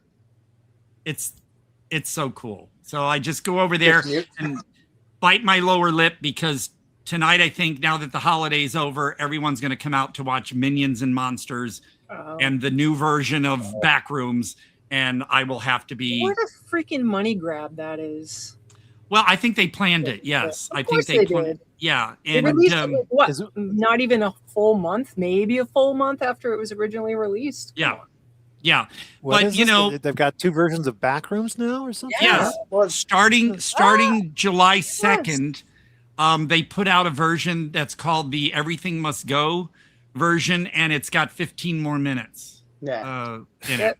Well, also So like it's- with the Backrooms too, and that was something I was saying last time, is when that movie was coming out and I didn't see like all the ones they had before it. There's like a whole like 3-hour long snippet of all the shorts that he Kyle Pixels put together, and I think it's much better than the movie that they put out. Well, I will recommend to people though, if you liked Backrooms, there's a project he did before that. I keep forgetting the name, but it's about a guy going down those steps into an underground mall with the rolling giant guy. That one was freaky, and that came before Backrooms. Yeah. I wouldn't be surprised if they made a movie out of that now. but I definitely hunt that one down. Just go look up Kane Pixels on YouTube and look for The Rolling Giant, although that'll give you that clip. You want to start and watch them in order, of course. But yeah, no, I'm honestly, I'll admit it that I don't know how long this new version will last in theaters, but I'm going to try to see it before it goes because I did enjoy Backrooms. So I'm kind of curious as to see what more, because he said it's stuff that's related kind of to the YouTube series that they're adding in. And I'm like, okay, I'm going to see it at some point. I still haven't seen Obsession because people are still coming to see that, and I don't trust how quiet they'll be during the movie. So a movie like Obsession, I want to see if there's no more than one or two other people in the auditorium or it's me alone. Actually, I won't be able to see any of those this week because there is a new Hindi or Bollywood movie called Alpha that my theater has through Wednesday night, and I will not pass up a Bollywood movie.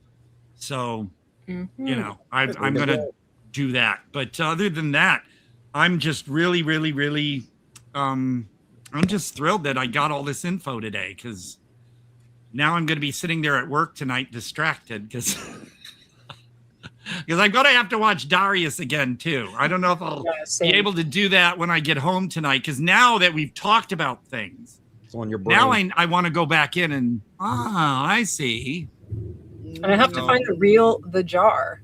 So I have a lot of things. Well, the one that you gave us the link to looked pretty good. It was like widescreen.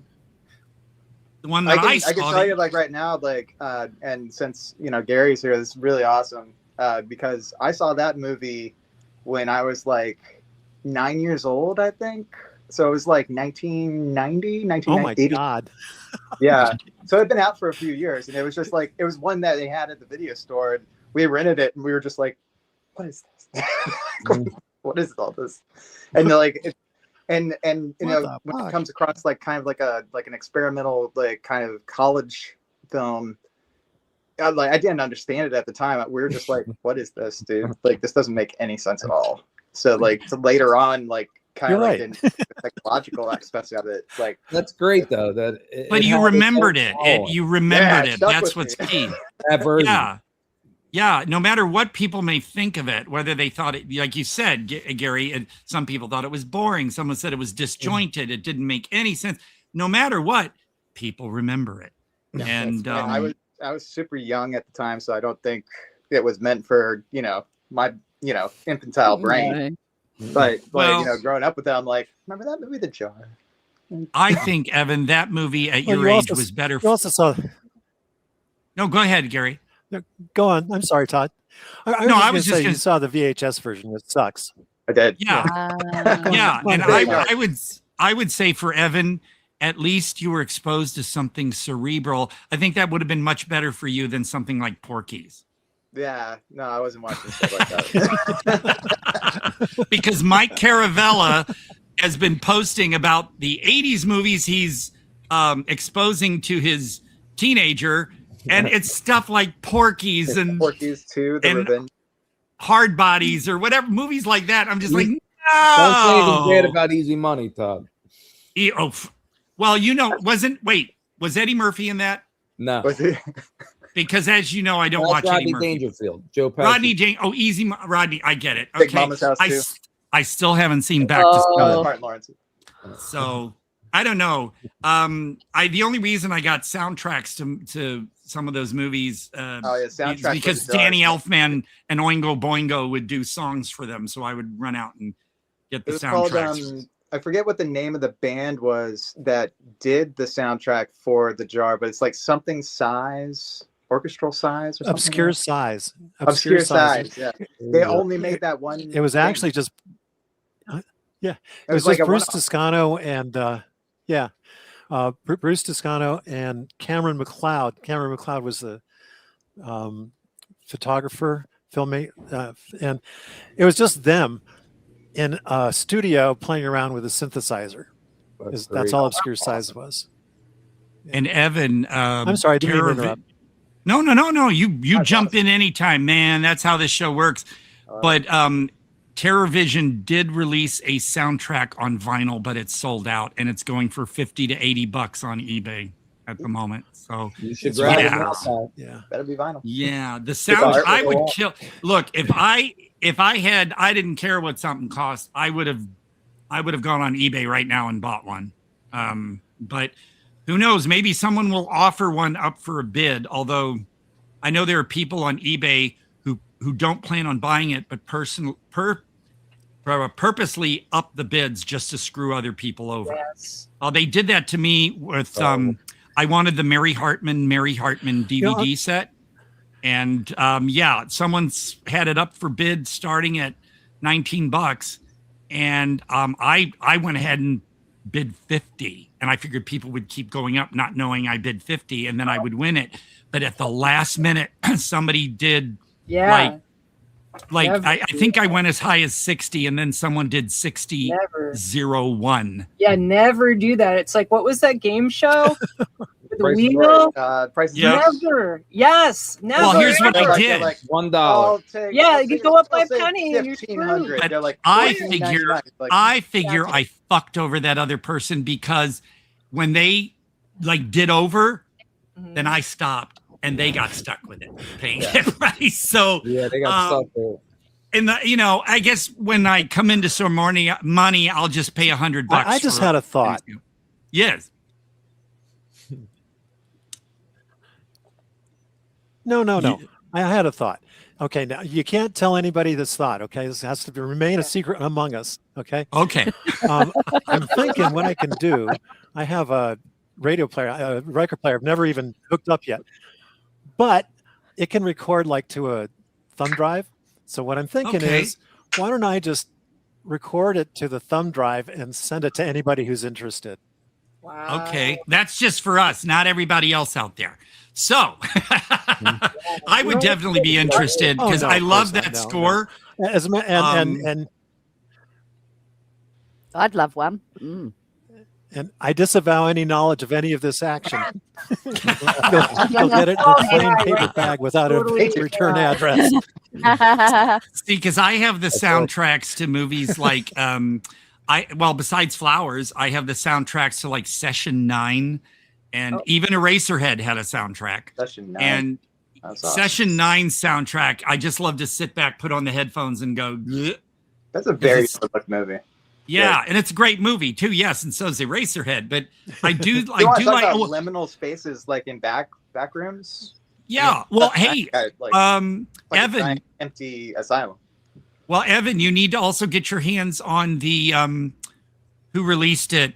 Did Criterion? There's the movie Clean Shaven with the actor that was from The Mask, the Jim Carrey movie. He died a few years ago. That movie came with a CD sound, or actually a download, and I downloaded the soundtrack and then put it on a CD. But if you like those soundscape kind of soundtracks, I'd say Eraserhead, Session 9, Clean Shaven, and yes, I definitely want The Jar one too. So yeah, Gary, you'll have to stay in touch with me for sure now. Go ahead.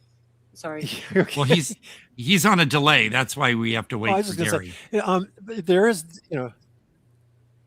I'm sorry. It is there. The parts of the soundtrack are available on YouTube too. Just plug the Jar Sharon 80s synth music, and you'll see it. Yeah, I can download those videos and transfer the audio to an MP3. No, you can't. This is all hypothetical. Hypothetically. Oh yeah, I mean it's possible. If you want to, yeah. In theory. In theory, anything is possible. Deny. This tape will self-destruct in 5 seconds, Mr. No, I prefer the way they self-destruct on the 1975 kid show, The Ghostbusters. No, the show The Ghostbusters that the movie copied from. When the ape would go to get a new secret message, and then it would self-destruct and it'd always blow up in his face. That was always fun. So that's the way I did it too, and they got that all from Get Smart. Well, yeah, everybody got it from Get Smart, but I gotta say the way that they did it in the Ghostbusters TV show was the way I Go like Gadget it. Legs. Oh no! Oh God! Wasn't that him who voiced the character, or was that some actor who tried to sound like the Get Smart guy? Yeah, Don Adams. Don Adams. That was the Get Smart. I know he played Maxwell Smart. Yeah, but it sounds like Inspector Gadget tried to sound like him, or if it was him. Definitely I don't tried know. to. Oh yeah. Yeah, they definitely tried. Yeah. So, God, this is like an acid flashback, man. This is so. Mr. Jaeger, Yes, ma'am. we have 4 beautiful minutes remaining today. I did not, because we would like to have Mr. Chris enjoy his beautiful. Oh day. yeah, it's his birthday. birthday. Okay. I guess we can do that. Oh, yeah. Happy I didn't choose this day. Just happened to be on a Sunday. Sorry to bother you. Well, I No, stopped and Gary, I birthday, got brother. your birthday message too that you sent me. Thank you. But happy birthday, Chris. Yeah, okay. Thank you, Todd. I didn't know it was your birthday. Honestly. Happy That's right. birthday to you. Happy birthday to you. Happy birthday, all you birthday people. Happy birthday to you. Cha cha cha. That's how you end it. Flip that. That Mr. Patches in St. Louis, a kid show, whenever they'd sing happy birthday to the birthday kid of the day, he'd always end it with cha cha cha. So that's the way I always do. Next year I'll be ready. Cha cha cha. Yeah. So I guess, okay then. Well, I'll tell you, I don't care if I have lack of sleep and I'm tired tomorrow. It was all worth it. And so, yeah, I'm just so giddy that I finally got to actually see and converse with Gary and Del.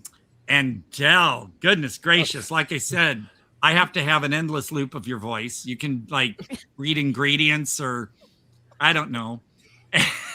And of You course, can go watch my YouTube channel and you will see all of my videos on there and you can listen to my accent all day long. I'll put them on continuous play. I have a particular name for your This has been a blast.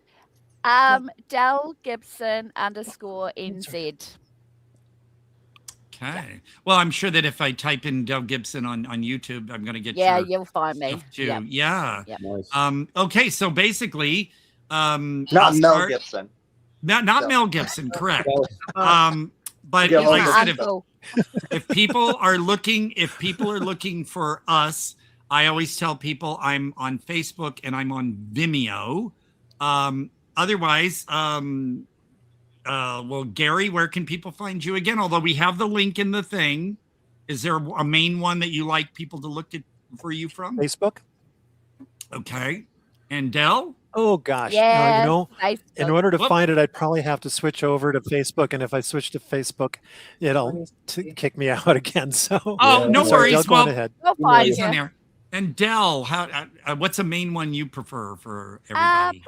Probably Facebook, and then you can I do all my reviews on YouTube. So Okay. Well, you'll probably hear from me because I gotta that'd be great. I gotta get more from you in my timeline. So I gotta do I that. can pop back on after the books released if you Oh, like. definitely. Absolutely. Yeah. And Cool. so I guess Annabelle.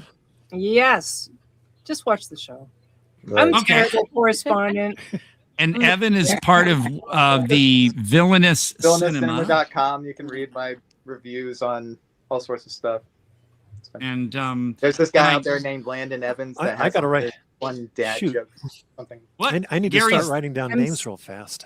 Oh, Seeing yeah. Gary Wallace. can Screen be grab. found. Someone wants to find Gary Wallace. It's facebook.com Yeah. /Gary.Wallace.773. Oh, there you go. And Thank I you. don't know. Chris? and my Gary. profile picture is a black and white picture of me on a motorcycle. So, Oh, so Yeah, I'm that's sorry. Go right. ahead. Sorry, Todd. Go no, no. And I guess, Chris, I don't know. Are you important enough to tell you where you want people to find you or you want to stay hidden? I'm not hidden. I mean, you could follow Mutant Theater on Twitter, There you go. X, whatever it is. And I'm on Facebook, but I really don't do much on Facebook. But Yeah. I'm on there. And I guess Mr. Captain Cartoon, you want to be found? He's just looking. Yeah, Twitter and Facebook. Okay. All right. Well, There you go. like Great I said, show. this has been amazing, and I'm just so happy everyone was here. And you're all welcome. I mean, Gary, Del, anytime you have something to say, feel free to pop in. You don't have to or wait. don't. Yeah, or don't. Have anything to say. You have anything to say? Right. You can if you just want to hang out, you are welcome to hang out. It's Thank you. Yeah, because it's a virtual cornucopia of entertainment. Yeah. So, okay, Awesome. well, Every anything Sunday, else? Every Sunday, 11 a.m. Pacific. Pacific. It's 2 p.m. Eastern, 6 p.m. UK time. What time is it for Dell? 6 a.m. in the morning when you guys started. Yeah. Wow. Okay, Is Colorado Oh my Central? goodness. Literally 6 p.m. No, Mountain Time. We're Mountain time. Okay, that's probably about noon. Then I'm a if they- day ahead of you Yeah, as it's a- well. it's Yeah, an you hour. guys, I'm you're in the traveler. future. I'm You're like in the future, man. Tell us what the I future is. apologize, though. It's going to be a good day. Yeah. Okay. Breakfast with us. Breakfast of Champions. Right. Yeah, Yeah. exactly. Great way to start my morning, guys. So thank you so much for Awesome. having me on Absolutely. your channel. Thank you for being Oh, here. so cool. I'm just like, yay. So I guess for me it's sandwich time. And everyone join us next week. Same time as Annabelle threw out. And I don't know if I ever said this was the Todd Jaeger experience. And at the show, we just kind of started. So Todd Quality Jaeger, Chris, Jack, Gary, Del, Evan. Did I forget anybody? Annabelle. And I kind of like Annabelle, and because I have to do the opposite when I point. At It's least you kinda- pointed the right direction this time. All right, we'll take it. Okay, well then, I guess that's it. And thank you, everybody. And I don't know if Chris will have anything to surprise us with after we disappear from the screen. More Because usually Todd. there's More Todd at the end. More Todd. there's a little bit more of me. A little more Todd. at Not the my end. butt, but there's a little bit more of me after we all leave the screen. It's always a little surprise, probably one of my weird Vimeo things. So everybody, after we exit, stick around a moment. You might see something you wish you hadn't seen. That's a great way to end it. See you Thank next you week. very much. Thank you, guys. Thank you. Oh, wait. Yes. One quick footnote. If you're going to watch The Jar, gummies are okay. Mushrooms are not. Okay, go. good to know. That's Good great to advice. know. Very interesting. All I right, wish I would've knew folks. that last night before I took all those mushrooms, but thanks. I'll see you. So sorry. Okay, goodbye. Thank you so much. This has been a blast. Thank you. Bye. Thanks. Bye.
Jaeger.